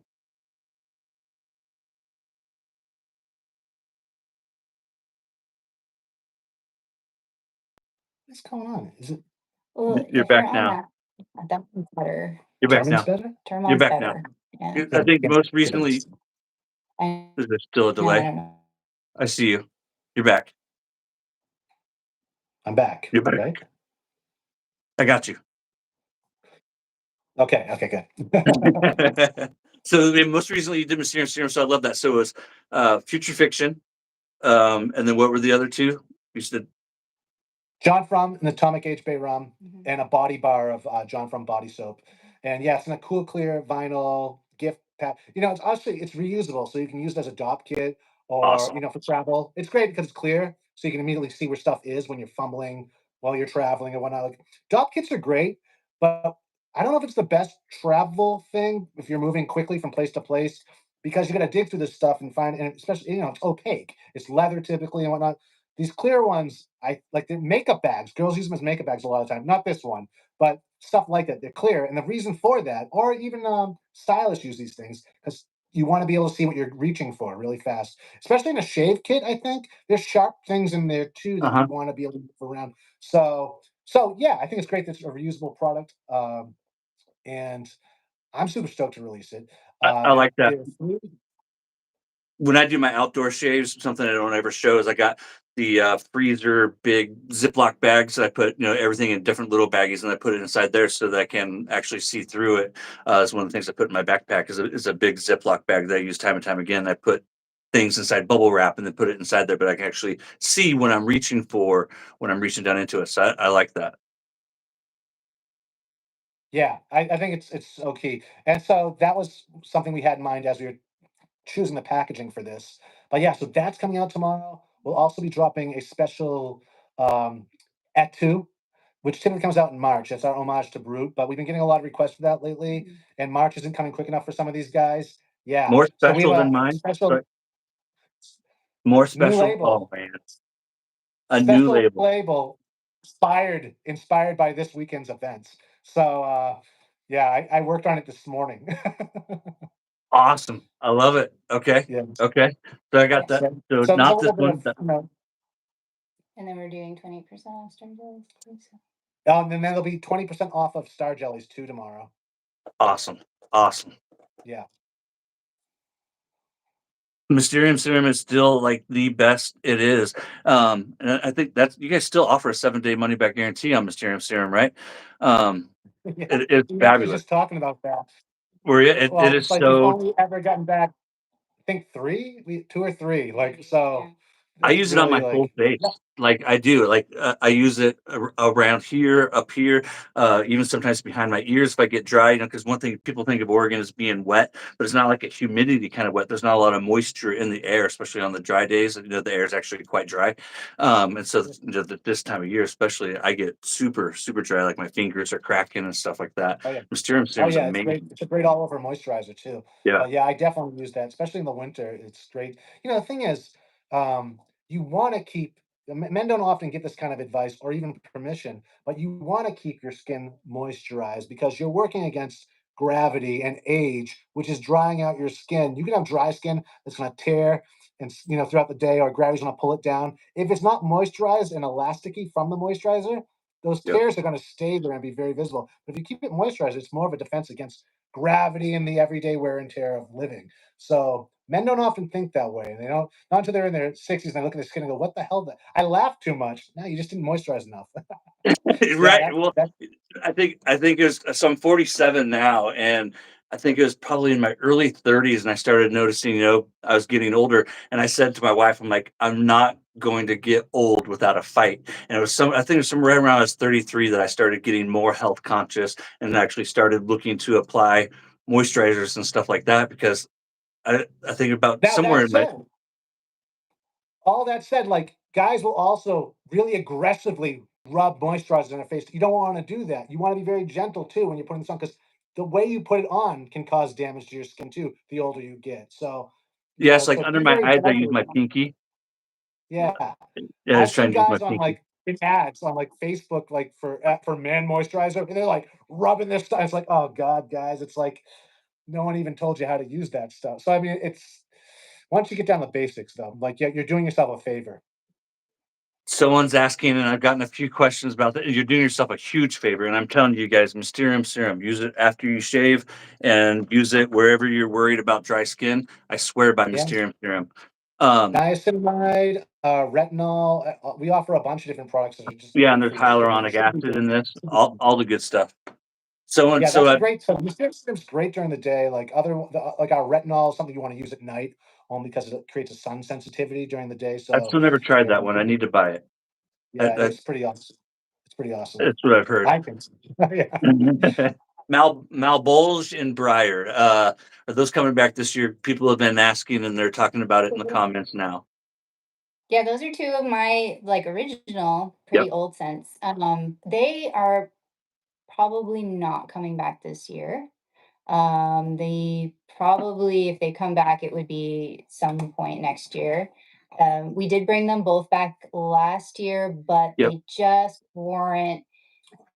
they just weren't keeping up. And with the roster of stuff we wanted to release this fall, we didn't think we could squeeze them in. So we're going to be probably embarking on double releases for the rest Like of the year. midweek type releases. Yeah, because we just have so much stuff, and we're just not going to get a bunch of stuff out this year that we would love to be able to. We're going to run out of time, so we're going to start doing double drops for the remainder of the year, and then we have like a really crazy thing happening next year. So we're getting ready for that. So I don't think Okay. those two are going to come back this year, but um, we do. They will reappear at some point. So Yeah, someone's asking my Bay Rum inspiration. Pretty much all my Bay Rums are inspired by Burt's Bay Rum. That was one of my favorites in the late '90s, early 2000s until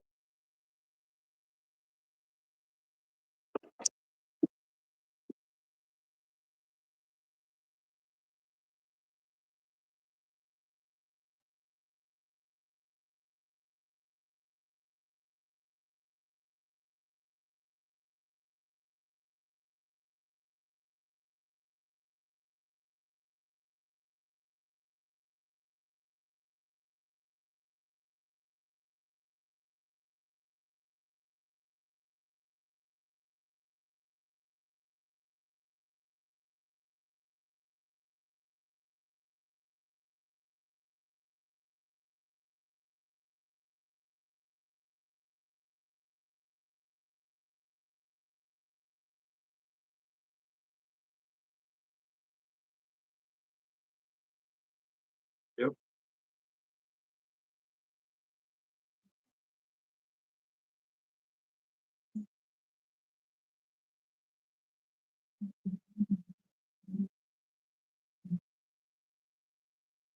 Classico is still one of my favorite Bay rums, even with all the ones that you've done. I'll be in the doghouse if I don't ask you about Cosmic Christmas Cookies. It is coming back.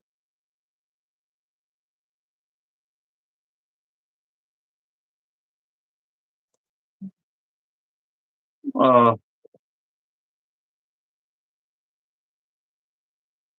I bet it is. so dun dun dun dun. yeah, I don't know. We'll see. Sorry, I was reacting to Sam's thing.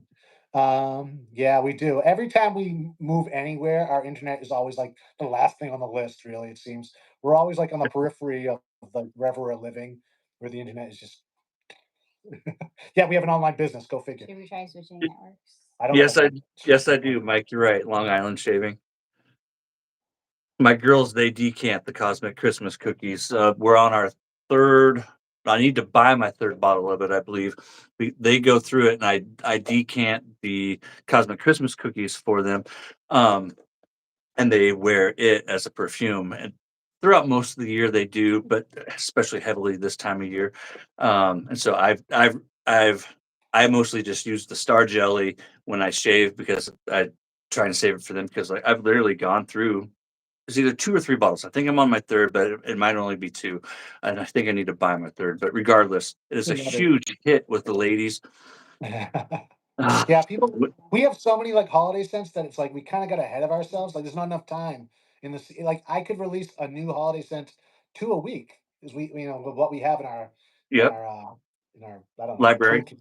Yeah, in our toolkit, yep. library, so it's Yeah, like really because we even ran out of time last year. We were bringing stuff out that we wanted to release in like November, December, and like Douglas came out really late, and even stuff that we wanted. fruitcake this year, I don't know if Keepsake Fruitcake is gonna make it back for the first time since its, creation. I just we wanna be able to release new stuff, like, but at the same time, we wanna also release the old stuff, but it's like Fruitcake's people are never gonna tradition. try the new stuff. They're never gonna get a chance to try the new stuff if they don't let us release it. So we might have to like skip a year with Keepsake Fruitcake. I hate to say it because I love that one, but I think we might. I don't know. It's still up in the air. Ah, It's really a I time think thing. I think we found our online petition, guys. Cosmic Christmas and Keepsake Fruitcake. I think I got enough Keepsake Fruitcake to last me for a long time, but I'm that is sure you can. that is just a fun tradition, and it's another one of those examples that, like, I've never liked a fruitcake when it comes to eating it. Never ever. So that first year when I bought it, I thought, okay, I'll try it. But that's another of the million and one examples of you guys taking a fragrance that you wouldn't think would be wearable and making it wearable. Because, like, I have never found a fruitcake that I will eat ever, like, ever, ever. But that fragrance, there's something about it, especially for this time of year, that it's just magical, and it's just another one of those things that sets you guys apart that I can, fall back on. Is Keepsake Fruitcake is just one of those, and there's so many of those. Any new Scent Cube 2.0 releases? Well, they've just done a couple of new ones. There's the Green Witch and North Meets East, which Yeah. Robert was kind enough to send to me. So they've done a couple here recently of the new scents. Yeah, lump of coal. So lump of coal is another great one. Yeah, we have to. We have to talk What I about mean, that. We just, well, yeah, we have to kind of like look at well, our yeah, schedule. because you guys normally do lump of coal as a double drop with Cosmic Christmas, right? Yeah, Well, and that's the thing because we had already like planned like the rest of the year for double drop, so we can't do like a double drop plus a like 2 drops in a week plus a double drop on Friday, like 3 cents in a week. It's it too gets much. to a point where it's like, what do you expect from your customers? Like, we can't have people buying stuff twice. So, I mean, like, come Yeah, on, like, already heard, but like we're not doing that because we want to go to the ATM machine. The ATM machine wants us to go to the, and it's like it's bizarre. It's like no, it just it's such a weird position to be in. I'd always love to have this stuff available, obviously, but we just can't do it, So Well, I I want don't I want to know. invite people too. So if you're looking for certain fragrances, guys, another great place to go to is that fan page on Facebook and just put a comment. Hey, I'm looking for this. Is it available? And you just leave a comment in that fan page. And you might be surprised that, so like Douglas Furge, Amy just asked about it. I know Matthew Lawrence was just not too long ago selling his set. And so that, the BTS, the buy tray sells are of course great places to go to. But that Oh, fan page, Douglas is coming back. yeah, ooh, so there you go, Jamie. for Douglas fir, um, that is going to be coming back this year in a full collection, which we've never had before. So that's like one of the big ones we're making space for because we didn't get to do a full collection last year, but it was Okay. really popular. And so we wanted to make sure we brought that back It this year is because it's so not good. had that It is chance. so good. I bought Sam, that. say it exactly.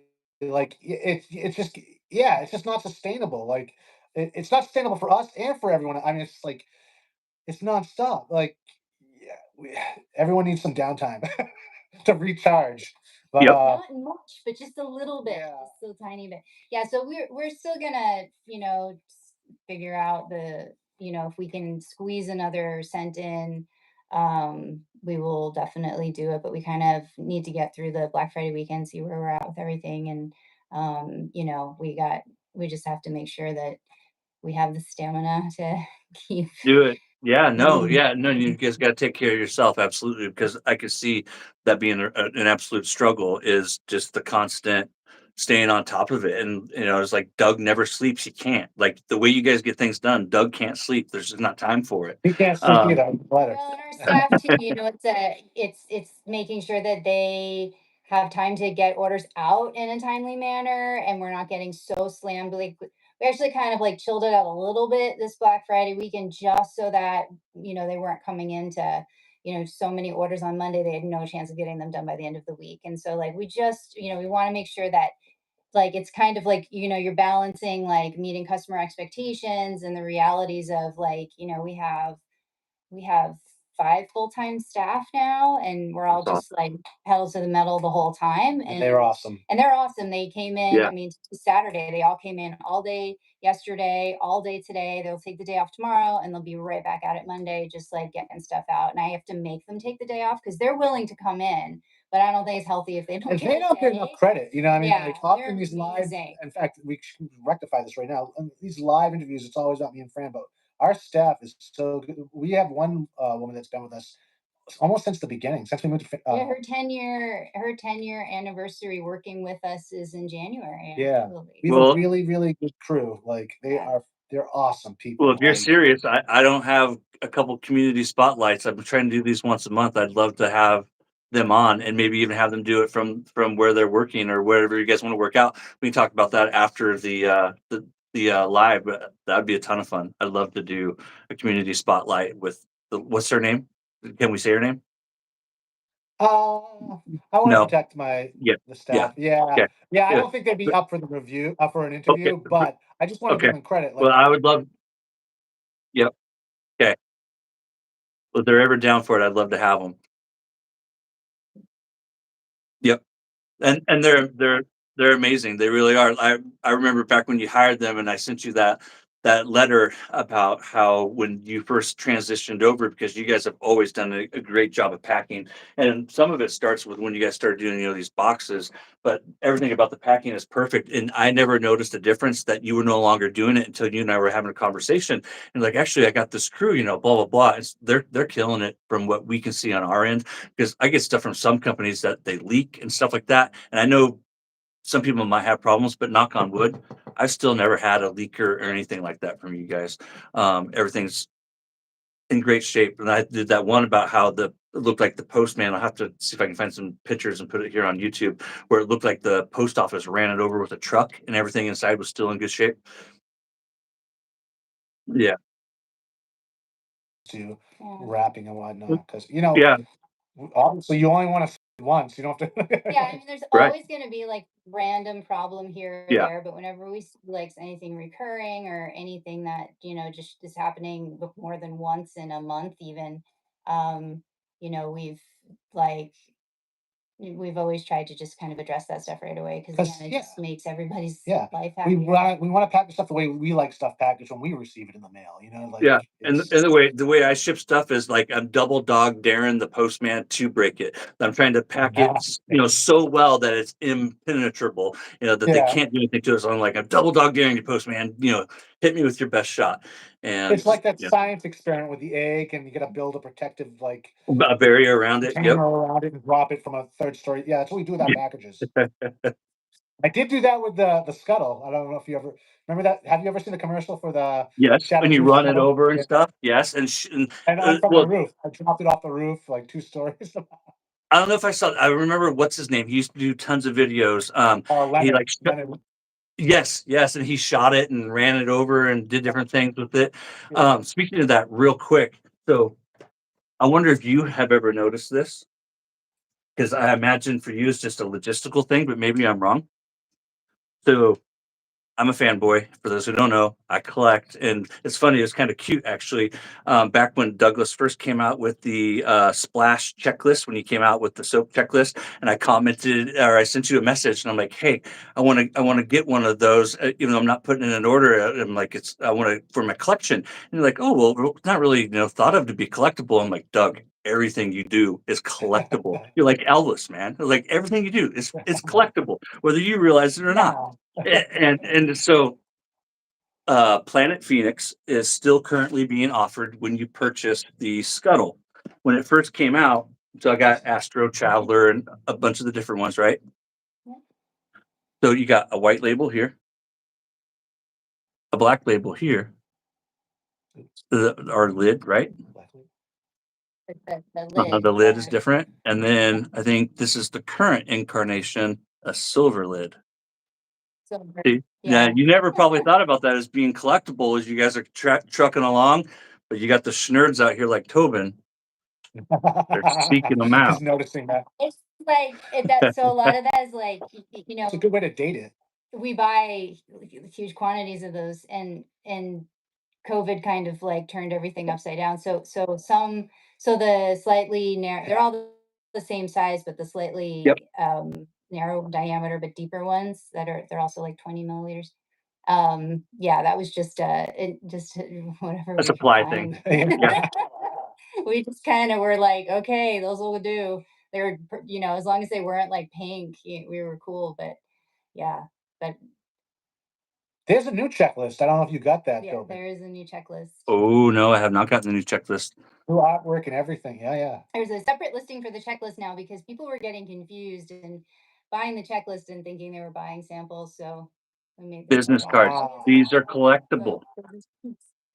That black and white one is definitely collectible. That I haven't seen Yes, that one sir. in years. That's when Crown King was its own separate thing. A lot of people don't realize Crown King before was a formula. It was my brush, my dream Yep. of a brush company.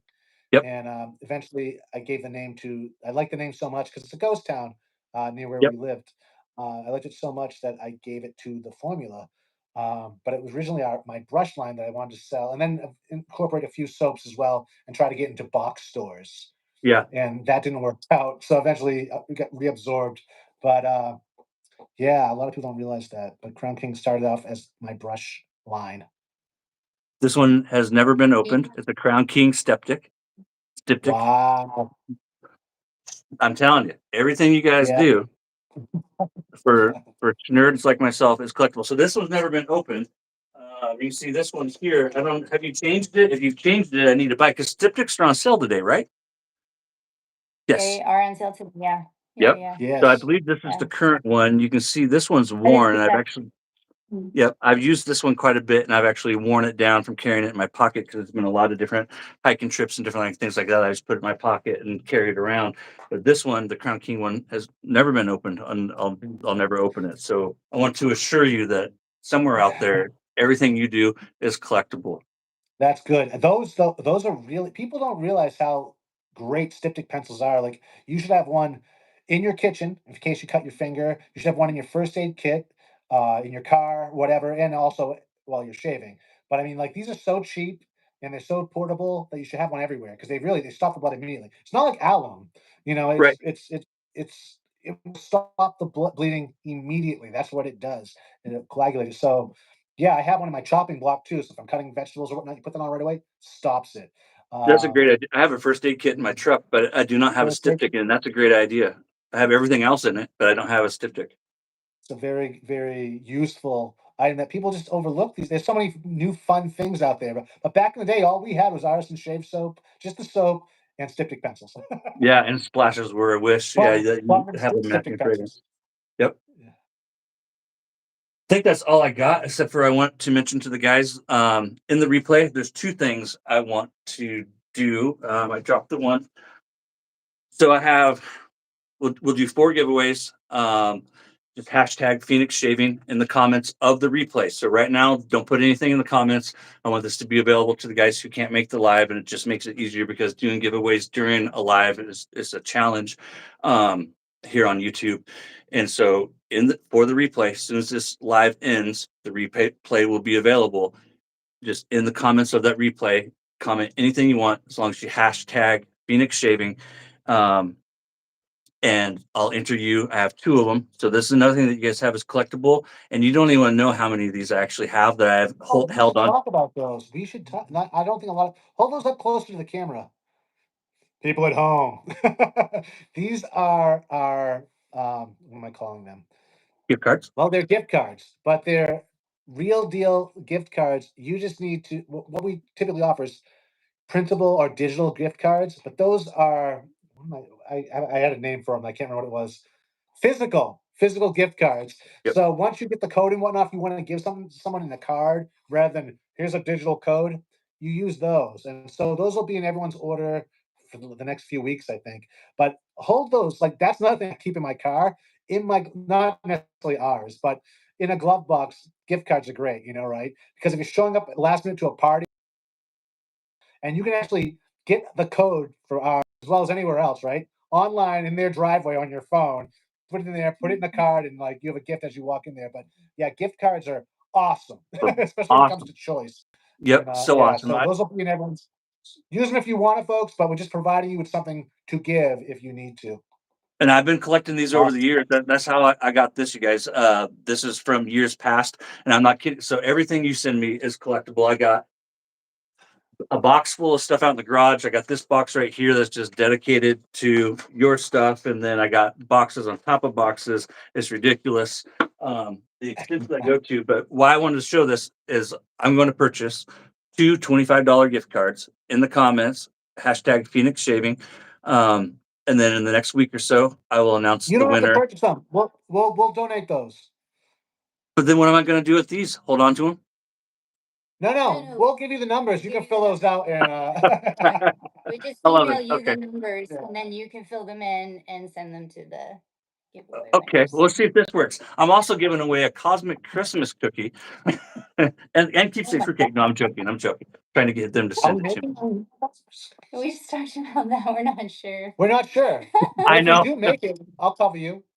No, no, no. I'm teasing. I'm teasing. I'm teasing.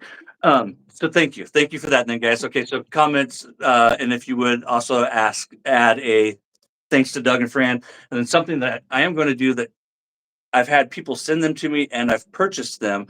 I have 25 Phoenix Artisan samples to give away. All of them are the splash. So with this, you're going to have to be in the States. 22 different fragrances. 2 of them are unobtainium, and they're all just the little ones like you see on the website. I have them out on the kitchen table right now because I was going through them, figuring out all the different fragrances. But if you'd like, and I'll give away a total of 20 to 4 different people. So if you want to enter for the samples and for me to mail you samples, just put samples in the comments, and then I'll pick the winners. And the first person that I pick, they'll get the choice of the fragrances they want, and then we'll just move down the line, and you can pick the fragrances that you want. So, Oh, were there Phoenix, any other questions from before? Questions that you got this week or something like that? That I don't want to like. I do this. I make this mistake every time I do a live. We always get going. That I never feel like I answer everyone's question. Somebody in there was asking about the quantum, and Quantum's coming back. we're gonna have that back. We would love to have it back before Christmas. I cannot guarantee that, but it will be back very soon. So Yeah, I was hoping to have them this weekend. yeah, we're on the well, tail end of having them ready, but something I really like about the way you guys do things, and correct me if I'm wrong, but something that I've noticed, and I think Doug and I have even talked about this, is sometimes companies will leave things on their website even if they have no intention of carrying it in the future. But you guys, if it's still on your website and it's out of stock and it's still on your website, it's because you guys intend on restocking it. So the quantum, I imagine, is still on your website, and that's Yeah, because you intend on restocking it. So if it's on your website, it's yeah. fair to say that the plan is to restock it, right? Oh, of course. Yeah, we're not cruel people. Otherwise, what's the point in having it there? Yeah. You got to pull it if you're not selling it. Yeah, Yeah, it's a beautiful raisin. I agree. yeah. Yeah, and it Okay. and Tolerance. yeah, so yeah, anything that's on their website, guys, if it's out of stock, they have that thing. And I do this all the time, and I do it sometimes just for reviews, even when I own something, and I do it with other companies too. They'll have the, email me, or notify me when in stock. Fill that out with your email. That's actually how I got this. Was I got an email because I signed up for it, and I was able to buy my quantum because it was out of stock. And that's actually how I got this one. And then correct me if I'm wrong as well, Fran. When you sign up for that, you get notified before the rest of the public, right? Yeah, because those back in stock notifications, like they're just triggered when we put them in stock. So like the You second will get we it add first. that quantity, it immediately triggers all those email notifications to go out. So that's the quickest way to be notified when something's back in stock is those notifications. And then we will, and we've tried to like let actually that list be able to have a little bit of breathing room before we release a newsletter because people were complaining that, they were on the list and the newsletter went out and they didn't get a razor and they all sold out. So now if you're on that notification list, you're going to get a little extra time Yeah. to be able to buy that razor before we make big announcements that the razor's back Yeah. in stock. Like we're usually waiting, at least 24 hours now to just let that list like have their chance to We learn. pick We that up. learn. With our, yeah, yeah, yeah, and you guys We're actually listening. apply. We hear you. We hear you. Yeah, and it's always fine. Like it's totally fine too. Like if you're curious about if something's going to come back, you can always email support at Phoenix Shaving. The answer sometimes is we don't know, but it's the honest truth. But I'll Yeah, tell we don't make if we don't make the product, like if we were making these things, they'd be on the site 24/7. But sadly, we have to rely on people to machine things But for it's us. also nice. Like I like it when people reach out because then we get, for me to get an email, like I'll be like, oh, I've had a few people asking about this fragrance that we haven't done in a while. And then that kind of like goes into my head, and then I'm like, okay, people really want to, we've got a lot of people that are interested in this Yeah, like fragrance. at two coming tomorrow. Like I know people have been talking about that lately, and we had to choose something special, and that came to mind. So Yeah. So yeah, it's we're always totally paying attention. fine. I get emails all the time asking about stuff getting restocked. So don't ever worry about like I'm used to it. It's not a big deal. I'm happy to tell you what I know and what I can tell you, what I can't tell you. Like I'm just gonna, let you like some things we're trying to get in and we're struggling with because we might get an order in, especially if it's not something we make. We get an order in and there's a problem. And then we've got to like send it back and get it fixed. So there's all kinds of things that can happen, so that's why like our timelines are always just kind of like kind of loosey goosey. But like with the quantums, I can tell you like, okay, we're pretty much near the finish line.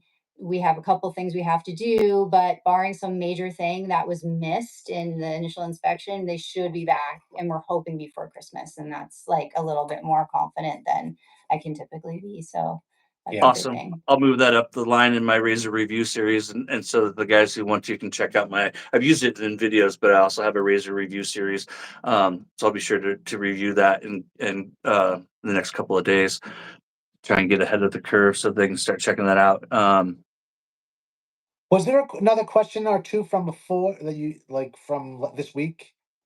So there's decant atomizers that I was wondering about so I've given it a lot of thought. So this is one of yours right here that I All purchased right, a right. while back. I have Solstice in it. There's something about, and I've tried looking this up to educate myself, but I don't really find any clear answers. What is it with the fragrance that really makes it come alive once you use the atomizers, the way that's just being forced into that narrow opening and then entering into the air? Because I talk with guys, and so like the clones versus the EDPs and stuff like that. I'm always sharing with people, that one of the things I like to do, and I buy lots of cheap ones. There's tons of different atomizers you guys can buy from you name it. But I have dozens of them. Those who watch my content know that I have probably 30 or 50 different atomizers that I take all your fragrances that I want to wear, and I don't just dabble it on my skin, but I use an atomizer, and I really find that it brings the fragrance to life, much like how blooming does for a soap. An atomizer Yeah, seems to do the same thing for a spray or for a liquid. Is it just like the yeah. oxidization? It's that feeling. Oxidization? It's dispersed in the air more evenly than applying it like so it's mixing with the air. A lot of the guys do that. They'll spray it and walk through it to get it on their clothes too and whatnot. And if you're gonna put aftershave or colognes or perfumes on your clothing, that's the way to do it. You see some guys do the aftershave and like Don't do that. Yeah, that can stain your clothing with certain fragrances or whatnot. You'll also see like bald guys rub like aftershave on their heads or on their foreheads. Don't do that either, because you Well, sweat and that comes down into your eyes, and it'll eventually, fragrance oils are great for your skin and whatnot, but not necessarily great for your skin. But I mean, like they're not good for your. They're made for your eyeballs. But right. yes, that's it's an even dispersion of the fragrance in the air. Yeah, there you go. See, tell me So that. that's actually Uh, what I do is and just go light, you guys. So if you want fragrance in your hair, what I do, and I haven't had any. Don't put it like up here in your brow, but I do like the sides of my head and the back of my head, you can do and that. it's awesome. I'll do that Top in of the your head is the morning. hottest. Yeah, and Top of that's your head where is all the fun. yep, and my skin, my hair seems to love it. I actually have used many times, not every time, but I'll and correct me if I'm giving bad advice. I think we've talked about this before. I use a little bit in my beard as well, Yeah, to scent it's it, and nourishing. it's nourishing. It's Yeah, nourishing. it is very Salicylates much like a originally beard balm that's how they were originally used. Like the Egyptians used to put like a ball of wax, fragrance on wax, their head. on their head, and then put the headgear or hat or whatever on top of that, like anointing. You'll see that in the Bible too. That's what they're talking about. Is oils and waxes, fragranced, and Going right on top of the dome. yeah. Yep, So that's the original method. is doing it. And that's kind of where I got it from. But I've had no bad experiences, guys. And again, I don't put it right here on what do you call it, the crown, or not on the forehead. I put it back here on the crown, so that if it does, if I get sweaty, Yeah, which I generally don't get too sweaty, it's just coming down, and not towards my face. Uh, yeah. Matthew had asked a question. Shoot, what was it, Matthew? Oh, something about black. He loves droid. Well, something to do with droid. Oh, maybe a starter kit. So if the starter kit is successful, I think that's what it was. Starter kit is successful. Will you incorporate droid black and other fragrances into it? I think there are. I think Matthew, maybe I am myself already anticipating it kind of being big. I know a lot of guys really want fragranced Mysterium serum. I think is what it comes down Oh, to. I think more people would like to see Mysterium serum with fragrances, kind of like how we do with Star Jelly, because Star Jelly, you do virtually everything now. If it's released, it comes out in a Star Jelly as well. Which I bought some of those yesterday, or was it today? You can get me every Black Friday now. Ever possibly. since, yeah, the Star Jellies were on sale yesterday, right? Or were they not? I Yeah. forget. Yeah, No, Oh, Star Jellies are tomorrow, so I'll oh yeah. tomorrow, go through I yesterday. don't even know. and I'll be buying more. I mean, so we built all of those like products like the shampoos and body bars and star jellies. We kind of deodorants still. We built those collections out more slowly as time and literally like shelf space permits us to do it. To try to we still don't have every single scent and deodorant. We don't have every single star jelly in both mentholated and non-mentholated stuff like that. So yeah, I mean, we're interested to get some feedback from people on the Mysterium serum sets that we're doing. We kind of have to see where we're at. It's just a lot of work It's a lot of because we have 70 plus yeah, it's a cents. lot of work. But if Yeah, we take some of our like, real top sellers and maybe do some limited runs and see how that goes, we can take a look at that too. We could keep shortage of things we could do. We're just trying to keep it manageable. Sustainable. So that's really the trick for And us. that's why you get those 3 cents tomorrow. We're giving you guys something. We're doing what we can, but the man is back. Hey, Hux. I got one more question for you from the audience. Robert just asked. Are actually active. Just one second. No, they will not, Mike. I can answer that. They will end. So just like the sales that we had yesterday, Mike, for the solid, they're gone today. So the sales that are today will be gone tomorrow. Same thing with Sunday and the same thing with Monday. So no, Mike, I can answer that one for you. The sales are one day only. They do not carry over. Or maybe he's referring to the starter kits. Will the starter kits be available come Monday? Maybe. starter kits. What is the shaving starter kits? Yeah, Yeah, they're on sale. yeah. I think he's talking about the starter kits. Yeah, only one day. Only one day. So the starter kits are only Yeah. one day, Mike, if that's what you meant. Hey, I didn't see you come sneaking in here, American Goatee. Good to have you, my friend. Oh, and you sound like you've been here for a while. You're saying goodbye. It was great to have you. Um, One last question for you that Robert asked a second ago. Lockhart's, do you have any more collaborations planned with them? Yeah, I mean, we were always in. Probably. You'll probably see something else. Yeah, I think we all want to do another one. I think it's just a matter of like kind of getting through the holidays and then just sort of like um touching base again next year. But we do want to, and they do want to. I know that, and It was such a huge like success, and even the news story. I mean, there was a lot came out of that. Like it was we we've always made our own pomades too, but like I think Yep. uh it exposed us to newer people in the pomade groups. Yeah, there you go. And like our pomade cube, like um, The just kind of blew up degreaser. from there. Like people were like, "Oh, what's this?" So we had a lot to offer each other in that regard. But we like them. We want to work with them. Yeah. Very similar It was a good experience. tastes. So Yeah. it was fun. Awesome. Matthew was talking about the actual starter kits, like the ones that you just had on sale, yeah, with the razor and whatnot. So like, Different- hey, yeah, and do different scents in the starter kits. yeah, Oh, okay. Yeah, right yeah, now. Because if they become successful, I'm like, we've been selling them for Yeah, 10 years. yeah, no, Yeah. yeah. But we're still waiting for that success. No, No, I mean it's definitely something that we could do. We haven't really kind of like it's a starter kit. you know So it's like, it's a lot of our older scents that like we just know they're well, just not only No, that, they're it's like gonna do well. it's a noob that probably doesn't really. They're not asking for much. They just want to learn how to wet shave first. So it's like we don't want to get too carried away with so many scent offerings because then who are we making it for? Is it Right. for people Well, that just it, want a starter well, kit that already traditional shave, or is it actually about introducing someone new to? And that was what my goal was. It's really for giving a newbie that doesn't know anything about traditional shaving, and so they don't need the part of the problem for traditional shaving. We don't have this problem because we're collectors also. But it's overwhelming to a noob that walks into the traditional shaving world when there's too many choices. So I'm not too. Have we frozen? Okay, we're not. no, So no, you're just standing really still, Tobin. So I don't want to give them. I don't want to. I don't want to overwhelm them. I think that it's a slippery slope when you start introducing more. Since ideally, I'd like to just have three. But so and what that's we have smart because now is it is overwhelming, and that's it's actually a crazy. conversation I was having with a lady today. She was asking me, I think it was East North meets East that first inspired her, and I had no idea that she even watched until she DM'd me, and we were talking back and forth.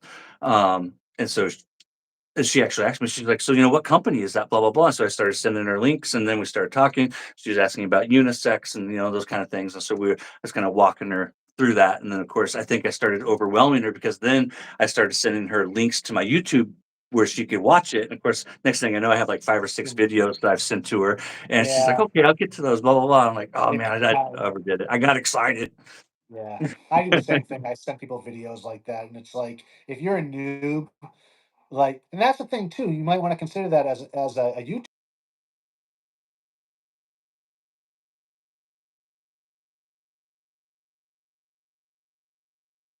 I always try and keep the new guy in mind.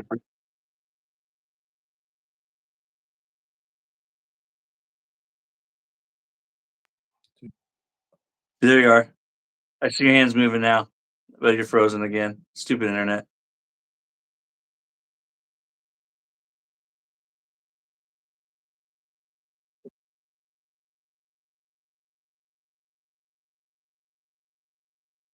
Yep.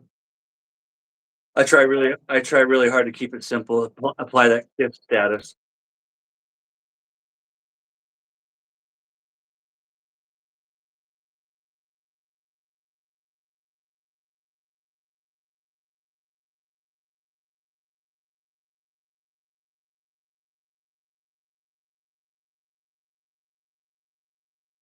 Like something cheap, easy that anyone can do. Yep.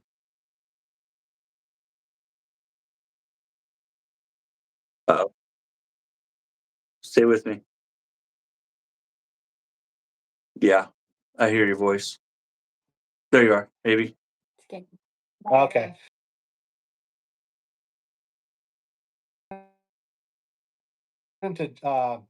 To vintage and they've stood the test.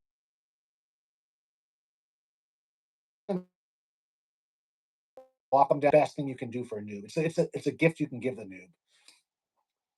Love it. Yeah. Yeah, and keep it as simple as I find myself doing that, and I I think most of the time I catch myself, I'll say "schnerd" in a shave video, and then I'm like, "Ah, shave nerd," because people won't even know what that is. And I'm like, what was that? What did you just say? Um, Yeah. so yeah, I try and I keep think it it's just like simple. we have starter packs. I think YouTubers should also have starter packs That's where smart. you have I like like that. 5 videos specifically for the noob that watch this first and then move on to the more intermediate videos like now as you enter the shave row. But you really gotta you gotta that's the best way to welcome them in is speak simple language. You know what I mean? Yep. Yep. That everybody Don't scare understands. them. Oh my Yep. god, I don't know what they're talking about. Because we often do that without even realizing it. We're so Yeah. excited about shaving that we scare the noobs away, I think. Well, we get used to talking to one another as well. Yeah, a quick tutorial. I try to do that with the howtowetshave.com with my Yep. video is just make it very welcoming and basic. And I threw a lot at them, but I think it was explained good. I don't know if I was super great at it, but I tried to had the noob in mind, and that's the mindset you got to get in when you're doing these videos. Like you're talking to a 13-year-old kid or a 16-year-old kid that's you're talking to your son or whatever. Like keep that in mind the entire. If you need to put a picture of the kid My on the mirror so you remember who you're talking to, but talk to someone like they're hearing it for the first time. yep, my sons Um, is who I try and keep in mind. Is like I'm Yeah, talking to my sons, and so yeah. that kind of keeps me more in line. It's huge. It's huge, and people will come back and back for more. But you really, that's the best way to, because it's like learning a language, any language. You don't start off with movies or music. You got to do the basics, basic grammar, not even grammar, just basics. Give them little words here and there. But learning anything, as you know. Yep. That'll come with time, Barry.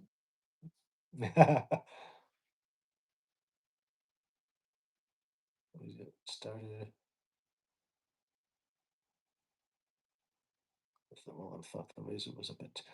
They all thought the razor was a bit too aggressive. That's funny. I mean, it's just the trick with the symmetry is it's just all in the angle.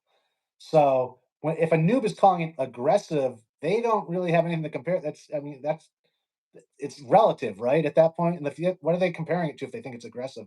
So typically, that's technique. You don't want to baby them in that way and give them the most. A DOC is probably the most delicate, least aggressive razor you could possibly give them. But that in itself, psychologically, might block them from using it because it looks like Jaws come to Yes, life. yeah, So if they but can they're master, super especially a mild. musical instrument, if you can play really well on a shitty musical instrument, when you get on a high quality instrument, you're gonna be no one can touch you. And it's the same thing with a razor. Give them, yeah, the symmetry I think is a great place to start because once you master that, you can use any razor after the fact. But you Oh got to yeah, master the basics on something like that, and it's got a great weight, a great fulcrum point, good grip. It's yeah, it's a good starter razor, and I'll stand yeah. by that. It is, and the price as well. I see a lot of guys to this day, and I think it's just ingrained in the community where they recommend the Mercure 34C for a new wet shaver. But for me, the price of the Mercure is one too high to recommend for a new wet shaver because anymore it's $50, $60 depending on where you're shopping. So finding a Mercure for a reasonable price is so hard when there's comparable razors that are down around 30. Like this is one of your old school symmetries that had the purple tip Yep, and the double tip. open comb, but there's so many great razors down at the $30 range, and the symmetry still falls into that, as well as the prismatic and the original DOC, which is super mild. Yeah, Super it's the mild. mildest out there. It's mild but efficient, and but I don't think it's a good starter razor. Typically, guys that have it in their head that they have sensitive skin, I'll push them to that. If I can't convince them otherwise, you got these guys that that's their identity. An Yep. identity they came up with so many years ago when they were using cartridge razors, where they were inadvertently giving themselves sensitive skin they don't actually have, but it's still in their head. And trying to convince them otherwise is so they feel attacked. So you got to really delicately. It's like, well, try the DOC then, and then maybe they'll realize once their skin starts getting stronger and healthier that they don't have sensitive skin. I try to explain that away, but there's so much psychology behind behind Yeah. everything. So you Yes. really got to figure out what's the easiest way to break down those barriers and get through to people. And Yep. you know, You've had a lot of great dual open combs over the years. Ones that I wish I had to this day. The cigar one, the Cubano or whatever that was called. The yeah, Cabano. Yeah, there's so many great. And then there was the Raven or Crow. No, what was it? The black one. Grackle. The Yes, grackle. the Grackle. Yeah, it was the Grackle. Yes. Then there was So the many. The evolution was like you want to talk about aggressive. That was heavy and aggressive, and it was either loved it or you hated it. But it was like a Thor's hammer type razor. Here's you a throwback on packaging. Oh yeah, I was actually just thinking about that packaging today. Yeah, This I love it. I love it. I yeah. love all the packaging you guys do. And that here's the razor on that. Then this is actually, I think, one of your few two pieces. It's the only two piece that I have. There you go. There's a two piece Phoenix Artisan Accoutrements Sidewinder. razor, guys. Probably, Sidewinder. yeah. Uh huh. Yeah. Yep. Sidewinder. Yep. It's a I love lot. it. It shapes just like the symmetry. Yeah. Yes. Yeah. That was uh that was a long. I can't even remember when that was. That was probably like 15, 17. 2015 maybe. 2015, Yeah. I Yeah. think. Yeah. 2016 That maybe. has a really good weight to it, I Yeah. think. Yeah, Yeah. no, it does. It has a great weight to it. It really, really does. I love it. And the knurling reminds me of the knurling that you find on the barber pole from Mercur. Kind of still has that same kind of feel Yeah. to it, but Yeah. Yeah. not as Really. bad though, because like that one almost feels sharp, but this one doesn't feel sharp. Yeah. Grip is always like knurling and grippiness is always see, I'm knurling. What does that mean to a noob? Right. Grippiness means more. Yep. So grippiness is important to me because I'm a shower shaver. So that's always been like one of my huge focuses is on the handle. How grippy is it? How long is it? How much control do I have over it? Um, this goes back to my belief that shorter handles are the way to go. It gives you much more subtle control, much more over the shave. You can Right. really maneuver. It's like an artistic pencil. The tiny muscles in your finger, the lighter and shorter the handle, the more control those subtle Finger control time. your fingers have over it. Rather than shaving like this, Mhm. it's you don't shave with your arm. You shave with the finesse of your fingers. Yep. If you're going to do it right, you can really control. Because other people, it's just like with these big, long monster handles. It's like they think they want to. They say they want to shave like Grandpa, right? Grandpa wasn't shaving with a handle this long or this long. Like Grandpa wasn't shaving like this. Grandpa was shaving like this with a Well, fine. yeah, Like, and the same thing with the knots. Back in the day, the knots were all like this one, like I was just using the other day. It's like a 16 millimeter, knot, and they get these guys that are like packing around 30s and 90s, and like, damn, dude, you ain't shaving like Grandpa. Grandpa would have it's like ran from that. it's like the vehicles we drive now, or at least in the United States compared to back in the day. They're huge. Like They are. size is like, and this goes back to the whole psychology thing I'm talking about. Like size, and it's like the psychology of vegan versus tallow too. It's like somewhere it's like you're less of a man if you're using a vegan product, as if Yep. I eat meat, I'm more man. It's like it's you got to get past that psychology, these like barriers that people create for themselves or society creates for you in this regard. And that's another one is the big handle. I want a big handle, and I think it's just an escape. It's such um, a difference, a contrast to what they've been using, which is the plastic throwaway razors. Which maybe don't make you feel so man. I don't know, but so they want that big and it's like, nah, man. You're almost getting. You're like you're in the right building, but the wrong room. Because they're just. Any chances of a new color of an alpha eclectic? A new color of the Alpha Ecliptic. We have another order being produced, and I'm not sure if we've really like powed on the color. I'm not sure. Okay. Yeah, colors can always be weird because you can only like you have to do so many of them, and it's like not everyone likes blue, and not everyone likes black. Yeah, it's So we end up sitting on them. If we were a bigger company and all we did was razors, we would have more offerings. But Well, that's for us I as don't nerds know. before I was they thinking like before they green too at become one time. collectible. Yeah. Yeah, Yeah. So yeah. Then I they become bought this collectible. one from you guys, and then I got this one from Matthew. I was like, man, I don't need another one, but I'd love to have the black one.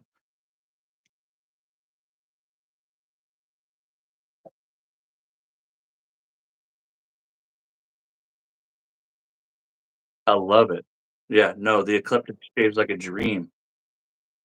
Yeah, I think this was number 2 or number 3 in my top 10 slant video. I love it. Your slants are all great. All your slants.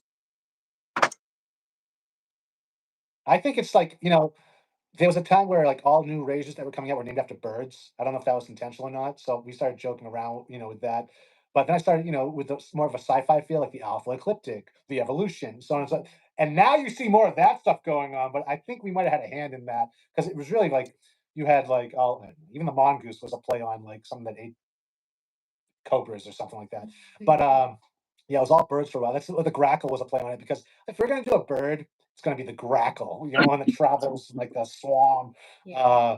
Because it was a sci-fi element to when you see grackles in play, it's like, oh, something spooky there. That's more our speed if we're gonna do a bird. But what else did we do that was like, What, a bird or yeah, bird names. There was like the starling? the Yeah. starling. Yep. The grackle. It was a big like it was a play on what was going on, whether people were conscious of it or not. They were naming razors. I can't think of anything at the moment, but like after birds for a while, this was a thing. And now they're like into like the Greek alphabet now or whatever. But like I really think we had a hand in that. Any Which chance, yeah. speaking of monster slants, and this is a question I've had, guys, and we've actually talked about it. Any chance of, I think you may have, no, I don't know if you have, but any chance of like a metal version of a monster slant? No. Yeah, you like it? I don't think so. Okay. We actually tried to do that. Oh my God, yes. We It's just too tried. much torque. Is that what it is? Yeah, the geometry. So Yeah. the way that it's the radius and the twist of it is just Yep. really, really, really hard. And they have teeth. And so like anytime you have those types of details, if you're trying to mill a razor or mold a razor, Yeah.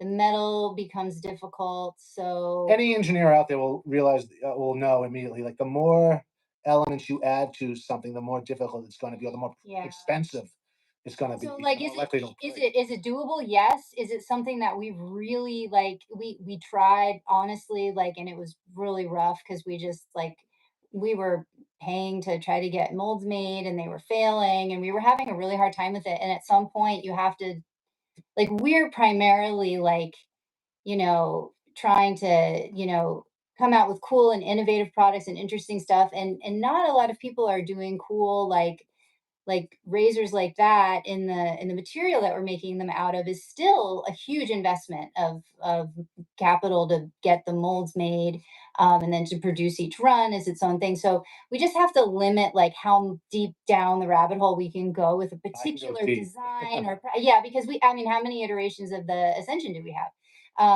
But those aren't necessarily that difficult to do, but it's still like do we need 27 ascensions or should we maybe Yeah. try some with, I mean, there's Something new. and it's like at the end of the day, it's like they're cool, but like, so we are working on a new razor right now that's not, it's not a, it's not a slant, it's not twisted, but it's just a really interesting razor that has a simple look. He has a prototype. Yeah, I know. Yeah, I But have the prototype. I've had it for a while now. I was wanting to ask you about it, but I've so that razor, so that'll be the first razor that we'll have done 100% all of it done in the USA. So we're getting them made now, and we're really excited about it. And it's an amazing shaver, and that's Yeah, kind of made in the USA. that's our new project. But it's extremely expensive to produce. So, we're starting small, we're going, but we can't really like that's the only like new razor project. We can only kind of really do like one new thing at a time. When it It comes to shaves like a dream. It yeah. really, really does. Yes, it really, really does. And And you wouldn't I just have a prototype, you guys, and it shaves like a dream. And I Collectible. Very collect. collectible. Yeah, no, absolutely no. That thing is gold. Are you kidding me? Yeah, no, it's gold. It's a total. Here, I'll show you guys one part of it. And it's the coolest part ever, and that just makes it all the more awesome. My prototype is being held together by a nut. Yeah. It's like, good God, what's he gonna show? Yeah. That's one of the coolest things. Like when it arrived, I was like, "Oh my gosh, this is so freaking awesome! I love it, and I can't wait to show Is it it." the Allen key? Is it the Allen key? Yeah. Yeah. Okay. Yeah. Yeah. Hmm. Yeah. Did Yeah. I send you an Yeah. Allen key though for it as well? Did I send you? No, I have no. I'm good. I just hand tighten it, and it's Okay. perfect. Yeah. No, I just hand tighten it, and it's perfect. And it's not a slant, you guys, but it shaves like a dream. It really does, and I That's can't gonna be wait. a great razor. But again, it's made in the United States, so it's gonna be more expensive than our other razors, which is something we never really wanted to do. But you get these people that are so diehard, like, I want an American-made stainless steel razor. It's gotta like, and so And I this is get it, but what's something that a lot of guys don't think about is how it literally drives up the cost, and so and much. and takes it out of the hands of a lot of people, pun intended, because it does. And there's a lot of great razors out there, but at the end of the day, they don't shave any better, but they're made in the States. And it's just kind of like, Yeah. do you want to It's pay true. 300 for it or do you want to pay 100? It's 300 or 100. And when it comes to shaving, I'd much rather pay 100. But Yeah, this is I'd so much rather pay affordable. $30 for a good shave. You know what I mean? Like, or even less. That's the psychological aspect as well. If someone suddenly invests 150 or $200 in that razor, whether it shaves good or not, they're going to tell you it shaves good, just so they can hear themselves saying it, that it Saying was it. worth investing in. Yep, yep, yep. A But great example, and I'll talk about it in my next video that I'm dropping tonight, is a brush that I purchased for $100, and it's extremely floppy. It's out in the living yeah, room, um, and I can't. Yeah.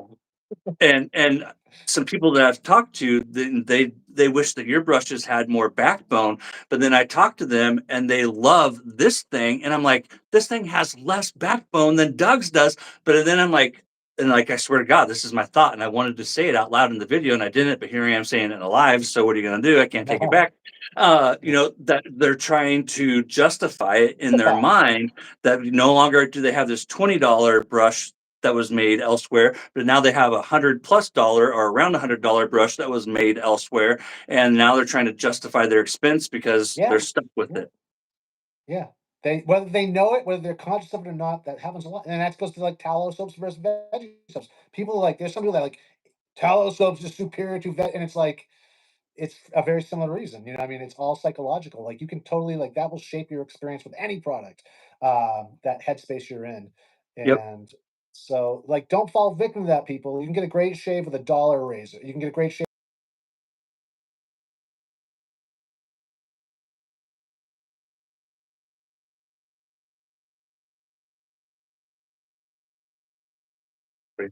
Yep.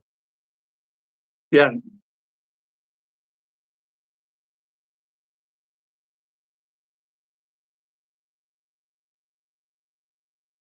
$5, different soaps, soap sticks. But yeah, and that goes back to the new videos I'm talking about ideas is you can make videos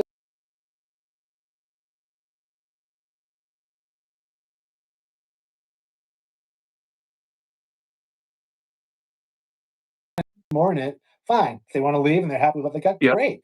But I mean, like, yeah, you don't need to spend $300 to have the best No. shave in the world. Like, if you're a collector, I understand that. Then you want these things in your collection. But if you just want a good shave, yeah, I mean, Right. Well, and if a my thing monster is razor is, shaves is, great, is that having it made in the States is not going to make it shave any better, but it will take the price from 100 to 300. And that's, one of the reasons, like if they were made in the States, I wouldn't be able to afford to have all your Ascension razors made in every different material that they're made out of because the price would set me back too far just to buy one.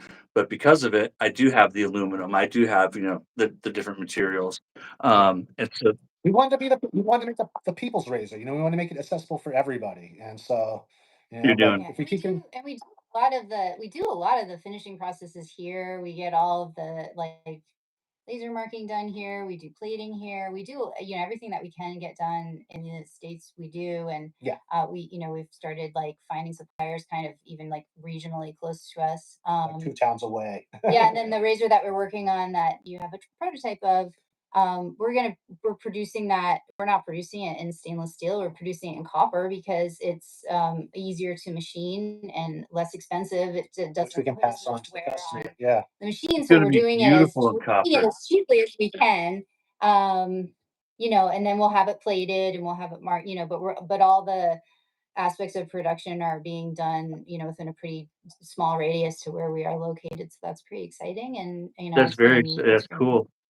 Yeah. So you guys Yeah. do the laser etching? Is that what I heard you say? So like on the Ascension, you guys the did the laser, yeah, yep. So that's a awesome laser so we don't do it ourselves, but we do have, we work with folks that will do marking and stateside. they can, yeah, Cool. yep, Exactly. That's yeah. We do awesome. as much as we possibly can in an effort to keep the prices down, but still do what we can here. Yeah, So and we like that too. Like doing plating, we found that doing the plating here for the stuff we can do plating with here is great because if there's any issues, because plating can be a little bit tricky.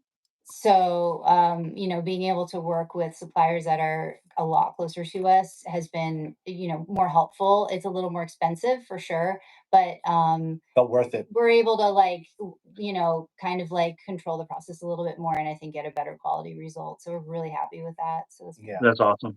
I love that. And I don't believe I ever had any idea about that. The Green Ray is still one of the best, and you know why it's the best? Because it's not the Green Bay Packer colors, it's the Oregon Duck colors, who here shortly are taking on the Washington Huskies, who they're going to put in the pound. Yeah, when people started calling it that, I called it Green Ray, never even thinking of Green Bay at all. That was I never believe it. like that yellowish color there. That was the color of the vintage brush I had. It was the patina. Yeah, and it's on the That's sales made to page. look Yeah, you have the vintage. photo of it on the Yeah, sales page. yeah. Yep. But people kept Green Bay Packer fans and foes were all I heard about was Green Bay Packers. It's like, dude, I don't even watch football.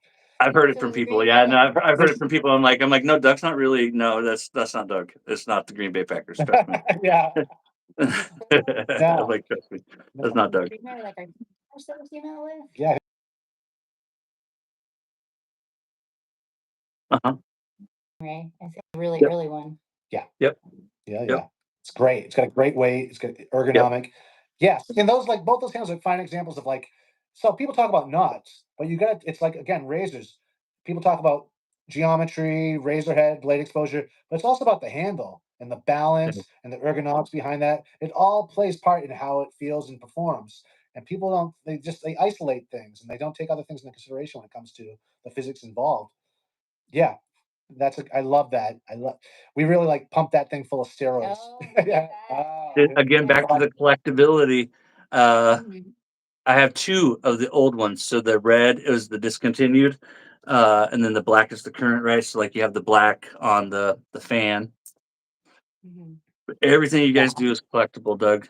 Whether you want to acknowledge it or not, it is. Well, it's a way to date them. It's a real way to date them. Like, Uh-huh. do you have and that's, being a collector of like vintage products myself, that's how I date stuff, Well, like so even your it's gonna boxes, like like I have the original Green Ray box and the original Atomic Rocket box, and they're just a plain white box with a sticker on it. And oh then yeah. yeah, and so the first time that I actually caught wind of it, I think was when you did the StarCraft and you came out with the new box that it comes in now. Are those still on sale today or those were yesterday, right? The brushes? The brushes are on sale It- today. Today. Yeah, the Mhm. brushes are on sale today, guys. I almost thought about buying a couple just to give away. Not that I need any Yeah. more. Um, but they're like $18 or something like that right now today. But when this one came out though is when I saw the new box for the first time, and then Yeah. later I learned that you guys had done it with the Atomic Rocket and so on and so forth. I love the boxes. And like the first time I read it with the StarCraft, it's such a schnerd. That's like StarCraft meet Tobin, Tobin meet StarCraft. Like it's just so awesome. Like he Yeah. gets us. He's like it's just awesome. It's just those little things, man. That's just like this is awesome. I hope you open up both ends too, because I have stuff hidden all over the Yes. tabs of Yeah. Oh yeah. okay, Yeah. yeah. I don't I'll do that remember right when I off learned system. that, but at some point, yeah, I learned that. Yeah, that you have Well, that's hidden I things always on. hope like people will just discover them like maybe years later and be like, oh, Yep. like Yep. all types of Yeah. little like Easter eggs. Yeah. Yeah. I keep all my boxes. I don't know why. It's just part of the collecting. I got boxes out in the garage that are full of boxes. Oh well, for example, I actually got one right here. So here's my box, right on it. And you open it up, and I put Yeah. them inside Ziplocs is what I do. And so reach in. Good. Yeah, that'll slow down the oxidation of the ink. Very good. Yeah. That's the way to do it, especially if like, you know, whoever inherits that stuff, it'll make it easier for them to sell on eBay after the fact. Well, and that's one of the things that I've told my wife and my daughter, like, in my untimely demise, find the Yeah. boxes. You can say it's clutter, but I'm doing you a service, babe. It's an investment, baby. It's an investment. Yeah. Yeah. No, and actually, I'm hoping, and I've actually Sterling, I've spoke with Doug about this before. That it would be great to see him revisit the Estrella fibers in a bigger version. They're talking about a 26 millimeter Estrella in due time. Yeah, Yeah. yeah, just That's a bigger. good it's a really good nod. It's Yeah, all but about I the really like it just though that it is smaller and the way I like this is if I had to pick a top 3 from you, this would be in the top 3 every single time. The Yeah. handle, everything about it is fantastic, and I like the Yep. way, and so I'll talk about it now. I keep wanting to do this, but I have learned a lot about the cosmos from the stuff that you do because I end up looking it up and stuff like that. So how Astra Planeta and Astraeus tie in together.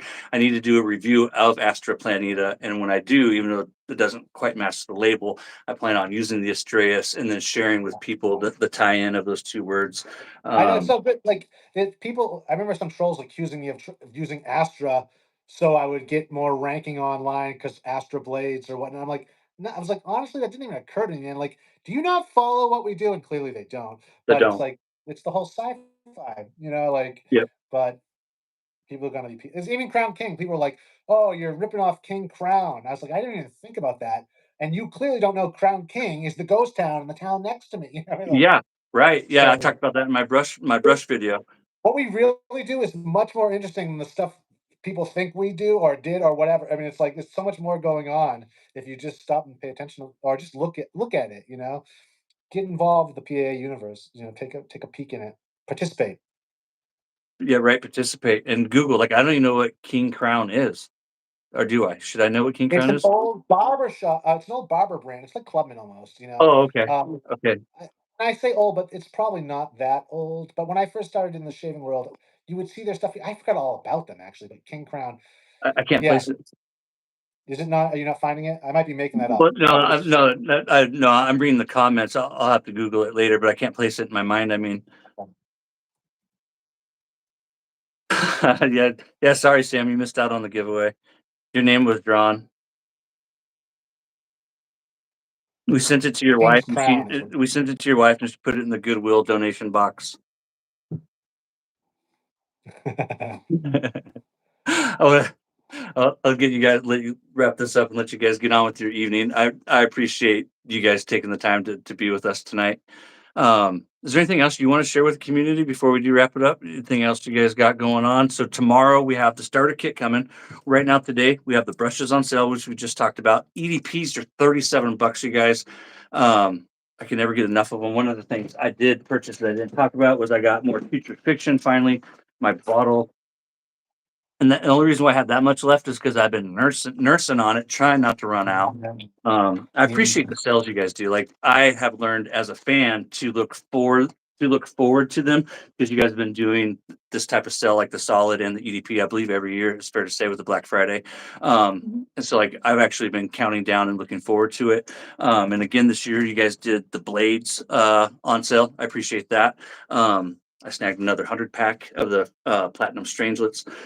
And then today the Stipic pencils, guys. Like if you don't have one, I need to grab one for my kit in my car, my first aid kit. There's the word I was looking for. First Does aid Doug kit have and it? in the kitchen, I'm telling you, like and if anyone's watching that works in the kitchen or they're a cook or whatnot, even at work, having those things in your medicine cabinet or underneath the chopping block in the drawers, Yeah, like that's that's a smart. pro tip. I worked in the kitchen for years, so like that was one thing I took with me. He's done a Tabak clone in the past, right? Someone's asking if you have a Tabak clone. You had something? No, it was Burma Shave that I'm thinking of. Yeah, yeah, Tobacco, yeah. tobacco. That's right. Yeah, you did have something. Yeah, you did. Yeah, Well, kind it of. was a spoof on tobacco, but it was tomato leaf. But Yes, it was that's actually it right. was a spoof on tobacco and The Simpsons, tobacco. So Tomato. That's what it was. yeah, yeah, It didn't smell like tobacco. It was a No, tomato yeah. leaf. It was right. Yeah, really now I remember. That's what it was. Yeah, But yeah, we took heat for that. Thank you for I'm being sure here. you did. Because And Irma people Shave didn't was get it. brilliant. They didn't get the That was a reference. great effort. that was a long time ago. Yeah. Yeah. Apprentice. Oh, I'll address one more question real quick. So Sam, one of the cool things about Captain Smythe's Reserve is Captain Smythe is meant to complement other stuff. So he's done this with a few things, like with Cello Cool and Captain Smythe, both come to mind. That there's not a soap, there's not an EDP, just because they're meant to be just a complementary to other things. So like Cello Cool is a complement, right, to Cella. And I'm surprised he didn't do that with Awesome Sauce, but we were lucky enough to get a full lineup of it rather than him just doing a splash, because the whole idea of that was to make the splash smell like the soap, which he Yeah. did with Cella. And so Captain Smythe, I think you've kind of held back with it just because it is just meant to be a complimentary splash and only a splash, right? Have you ever considered doing a full line of Smythe Reserve? Well, honestly, I mean, they can just get Boomtown Bay rum now because that inspired Very similar. Boomtown rum. It's very it shares a very close It is DNA. very It's similar. not the same, but it's very Right, but similar. similar. But that started as that might have been the first product in our original loyalty program where we only released like these special exclusive things that you were not for sale on our site for just anybody. And started Cool.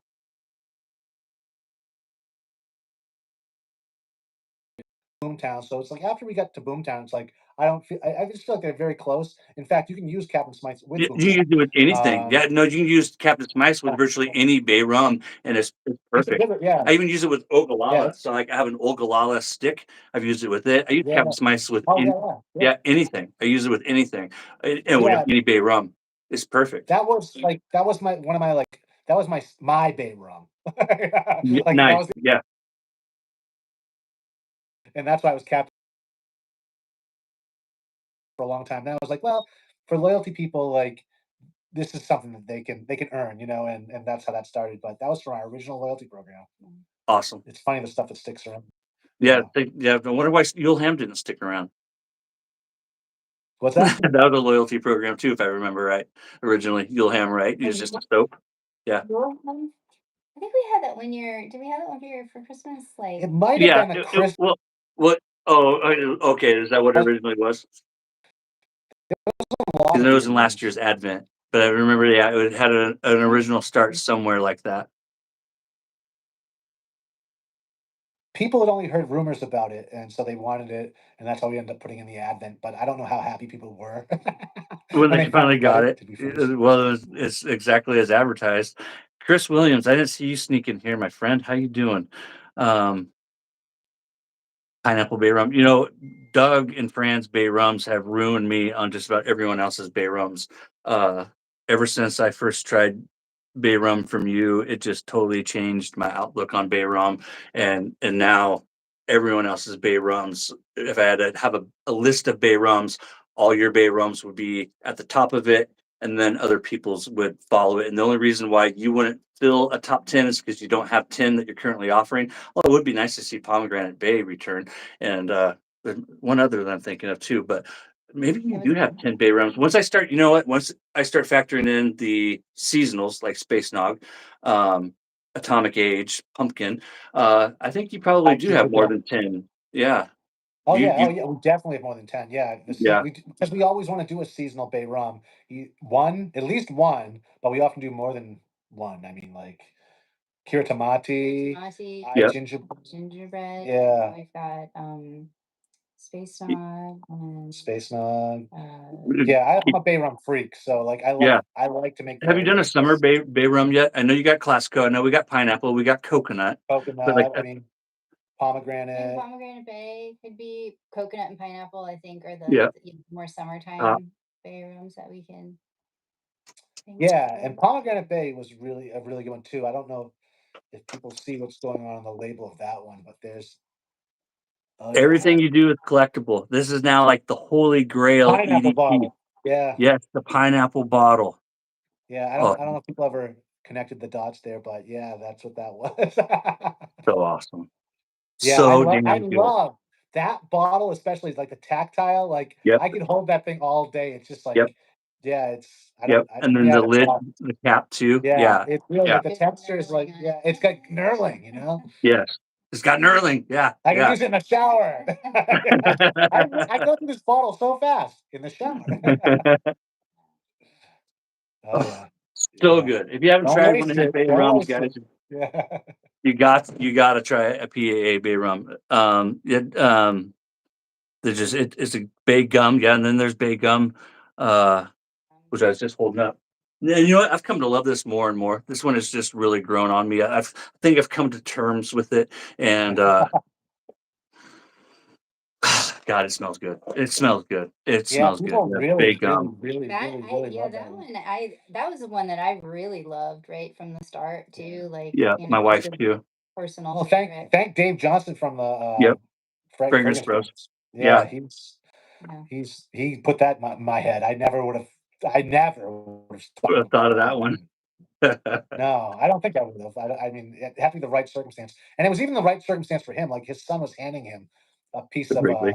juicy Juicy fruit, fruit. yeah, as he was wearing it. Like it's one of those chocolate and peanut butter situations where it was like, boom, Perfect. Mint. and Yep. but he gets all the credit for that. I'm just a humble. I live to serve. Porthos, largest brand. They can't get it. A mojito bay rum. That could be interesting. Well, you know what? When it comes to local stores, if you want to see our stuff by who's that? Bionic Cycle. If you want to see our stuff at local stores and want to save on shaving, approach those local stores. Corporations, not so much, but like small mom and pop stores or barber shops or whatnot. But if you tell them about us, give them our website. We wholesale. Our wholesale information is at the bottom of our website. But that if you get them into it, if people are interested, stores will carry product.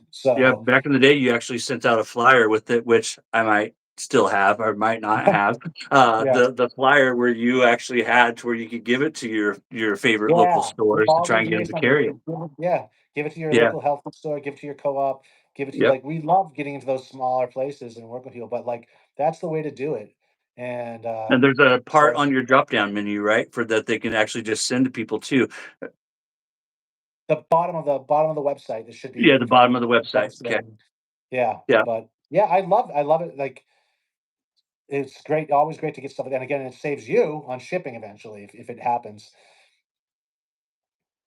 Yeah, I'd love to see it in my local retailers too, guys, even if it's just a small little store. Yeah. I've actually had dreams and visions of it. My sister does hair, and I've had different ideas of her doing hair in one corner and me having a shave nook in the other corner. The things that us nerds dream about. Well, no, some people do that. Justin, what was his name? From Shave Revolution. You may not remember this, might be before your time. He had a shop, Park. Justin Park. He had a shared shop with his girlfriend who was a hairstylist, and then he would wholesale shaving products and had his own little corner that she gave him, and he'd sell out of her Awesome. shop, and he killed it. He had an online store, and his walk-in store was shared with her, and it was just like that, and people loved it. And he was actually really, really, really good at it. He would go to he was I think he was born in America, but his family's Chinese. He would go over to China and talk to brush makers there in knots. I think a lot of the knots, like the evolution of knots, I think a lot of it had he had some influence on that by going over there and Cool. interface with these folks. And yeah, so he was really good at something like that. So don't think that's impossible. Like that, it can work. You And I know? got the campus here in town to where I've actually had thoughts about, getting it somewhere down near campus to plug in with that crowd. Yeah. Uh, it could really fly if it done right and the right timing and all that kind of, the stars align. Yeah, what the best thing to do is like campuses and stuff like that, or look for things that are going on in town that have a lot of guys showing up, like a whiskey meetup or a cigar thing or whatnot. And those people are in town now, and that's when you set up your event and flyer through at these places, and they come over to your thing after the fact or the day before or whatever. But they're in town, so like you can make it work. Some people think they're way off the beaten path when it comes to these things, but if you just work with what's going on around you you can if you build it, they will come. But it's Right. not that easy. You gotta like build it at the right time. And Yep. timing is everything. And strategy. Maybe one day, Jeff. I've had dreams about Yeah, that Tobin's too. taken. And there's so many things that this nerd dreams of every day. Space So duck. Ooh, I like that. Space duck. That's a good one, Lee. Lee, I have to send you fun. royalties one day.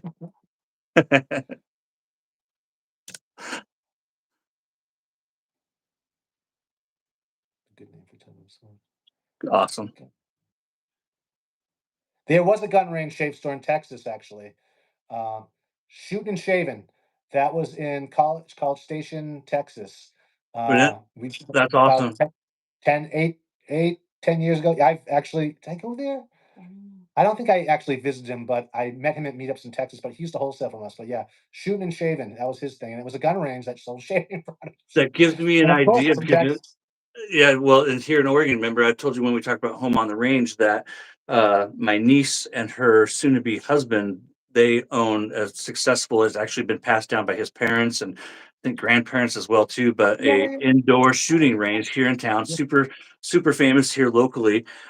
Used to be known as the Barons Den, and they changed it now. I think Northwest Arsenal. Don't quote me. I think that's what it is. It used to be it was Barons Den for years, and they changed the name. But it's an indoor shooting range, and we had talked about, and I thought about, if you brought home on the range to market, that it is, again, it's indoors, but I'd be downrange doing that review. But that gives me an idea that maybe even him having a glass corner or something like that in the corner of PAA or something like that. That might be a good way of getting into it too, is by going there and doing that shave video. We've talked about it. Not Yeah, about selling, but about me doing the shave there. yeah. I mean, this you got to make these things happen. They don't just happen on their own, right? So you like, Yep. so many people spend their time waiting for the right conditions, but it's like, you have so much more control over these conditions than people And then know, you realize, yep. Yeah. So take advantage of that because these doors are only open for a limited time, right? Yeah, right. Yeah. Yeah. Baron's Den was awesome. And they're still there, Jamie. Jamie doesn't live far from me. He lives up the road about 45 minutes. The guy there with the Rex Supply profile picture. Um, he's one of the few guys I've actually met in the community in person. But yeah, Barron's Den. I believe now it's Northwest Arsenal. So if you guys Google that, it's right here near where I am. It's only a few miles away. So yeah, bring home on the range to market so I can show everybody. I got the You full know, size soap. I got the old one. we had such a bad experience with that because I originally called it nine. No. Oh yeah, like for hops or hops. Yeah. Yeah, and I had it designed. It looked exactly like it was even in an amber bottle. It looked exactly like hops number nine. Well, not exactly. I flipped the colors. I made some slight changes. I used a different font, but you knew what it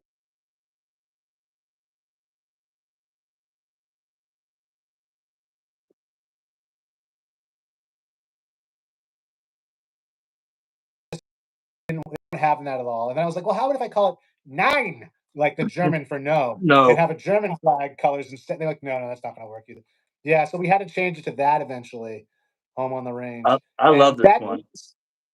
some people will get that name, like what it is, and other people just don't get the reference. So it is what it is. But yeah, it was never like a huge seller. People all the time you see in groups, they say they want WD-40 and hops number nine and coffee Right, fragrance. WD-40. Yep. So they don't want any of these things. There's a few of us that do. There's a few that do, and that was for Right. them. And we kept it around longer than what we should have because they weren't selling as well as I thought they could. But You yeah, I will. you Like I said, you nothing didn't stays have the gone right for shave good. location and the right hype man. Yeah, exactly, exactly. Well, shoot and shaving, I thought that was going to do well there, but That even that, that it's like didn't. it's such like a you have to grow up with your dad cleaning guns on the back porch or something like that. I mean, like you really like it Really has to be get it. so burned in the brain, like that it doesn't smell like gun cleaner. It actually smells like dad or something. Dad, Like yeah, a good yeah, memory. You yeah. really have to See, make that for me, I connection. got the memory of doing it with my kids. Like we even Emily can clean a firearm, and so, she's Yeah. So, and that's the thing. And I've often said this before too. If there's a scent that you don't like, wear it to a wedding, wear it to something special, reframe that so it reconnects it. connections. Yeah, thoughts that feather wire together, and that goes with fragrance too. If you wear like a scent you don't typically like to something special, it switches how you think about that scent, and So I mean, there's lots of things you can do, but so there's still potential when it comes to home on the range, and at some point, So cool. But there's always nothing stays Boomtown. gone. Boomtown kind of has that same. It's not at all the same, but at the same time, it has that same kind of masculinity. I love Boomtown. I can't get enough of it. And that's another place where you did collectability, and that stuck around longer than you thought it was going to originally. Too was the different labels for Boomtown. And thankfully, I have those different labels for Boomtown, and now you just have the black one. I love that whole good, bad, and the ugly thing that you went with Boomtown's original release. For those who don't know, I still need to do a review of Boomtown, but he had three different labels for Boomtown when it originally dropped. Now it's Yeah, just the black label, yeah. what I call it. What do you call it? Maybe the cowboy or the do you have a name for the black label? The one that's currently did you ever give names to the different labels? You had The tan, bad. No, he the was bad, the good. yeah, He was the bad. good Yeah, one. yeah. Well, Yeah, he was the it's like good. Tomato Noir. Tomato Noir originally had 8 labels. Damn, I didn't know that. When I used to do shave meetups, like originally when we first started promoting them and doing them, is wherever state I was in, I would try to find the history, really obscure, cool history and incorporate that into a label. And that's what I did for Chicago. I had a bunch of different Chicago-related historical labels, and Tomato Noir is one of them. And that was the most popular one Awesome. because this was for a meetup where I had 8 different ones to choose from. And then when we started selling it to the public after it blew up for a short while, we gave them 4 options to choose from the drop down. And that is just legit. Like, my staff hates me because I make them do stuff like that. But like, yeah, so choose the label. Eventually, though, that was the top selling one. So we kept that one. But yeah, that was originally 8 labels. That's awesome. I I had no can't idea. stop. Can't stop, Yeah, right? You can't yeah, stop. yeah. No, it's true.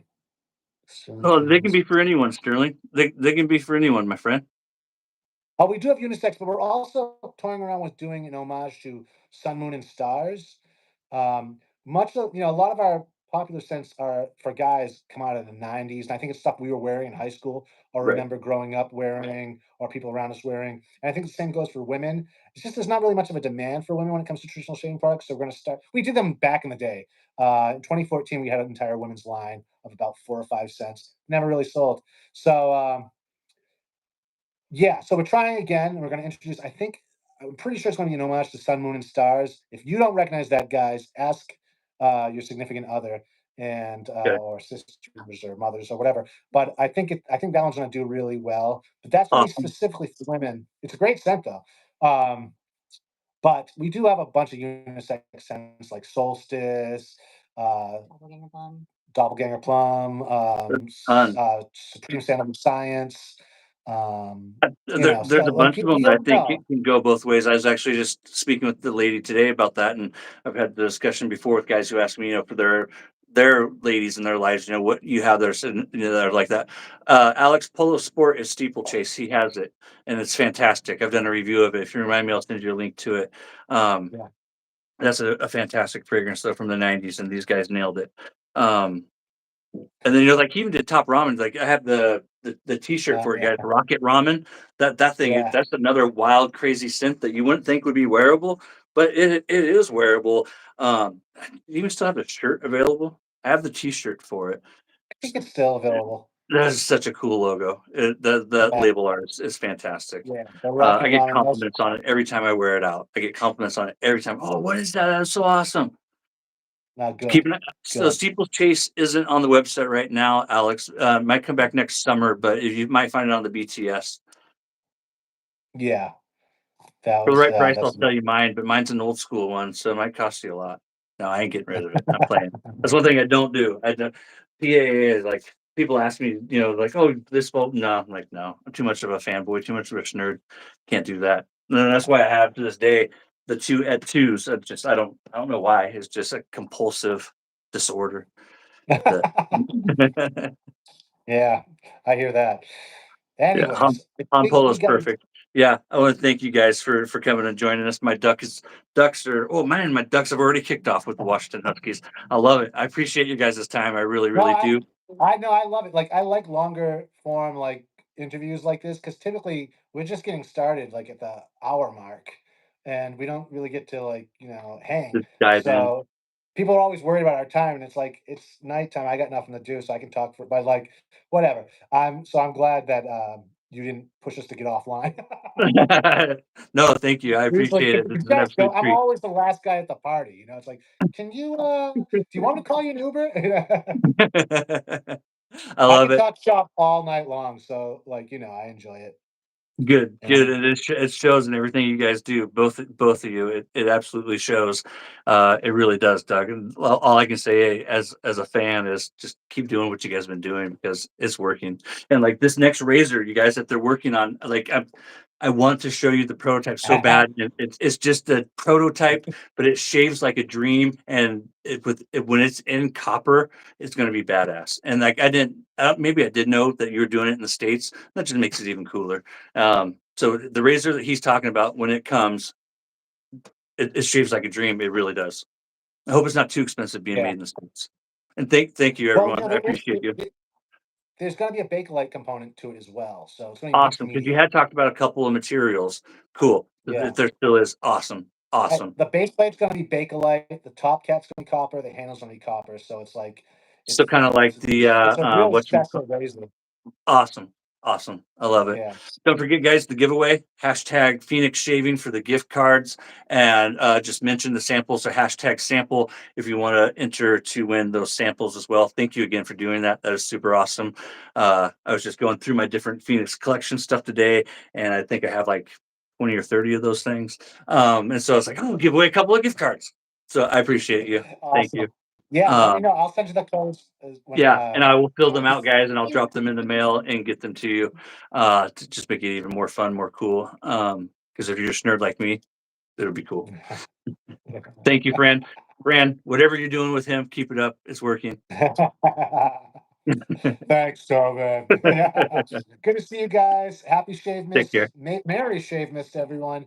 And Thanks for having us. We appreciate it. yeah, and thank you for Yeah, showing up thank for you. Black Friday releases, everybody. And I'm sorry again about the advent calendar. I can't believe that. Like, I really thought we were on top of our game. Next year, it's gonna be, we're gonna have even more. And we're still figuring it all out, I guess, after 13 years. But thank you for the support, every one of you that tuned in tonight. We really, really, really, really, really would not be here, could not do what we do if it wasn't for you. You're the lifeblood of what we do. So don't think that we're never available to talk or whatnot, or not. You can't reach out to us. We're always here to help. And this is what we do. You know, what I mean, like this is my passion. This is our passion, and we couldn't do it without you. As cliche as that sounds, that's the It's sincere true. truth. Yeah. Yeah. That's awesome. Thank you, guys. Thank Thank you. you, Fran. I appreciate you. Yeah. Thank you, Tobin. Have a great rest of the weekend. Shave Thank you. on. Shave on.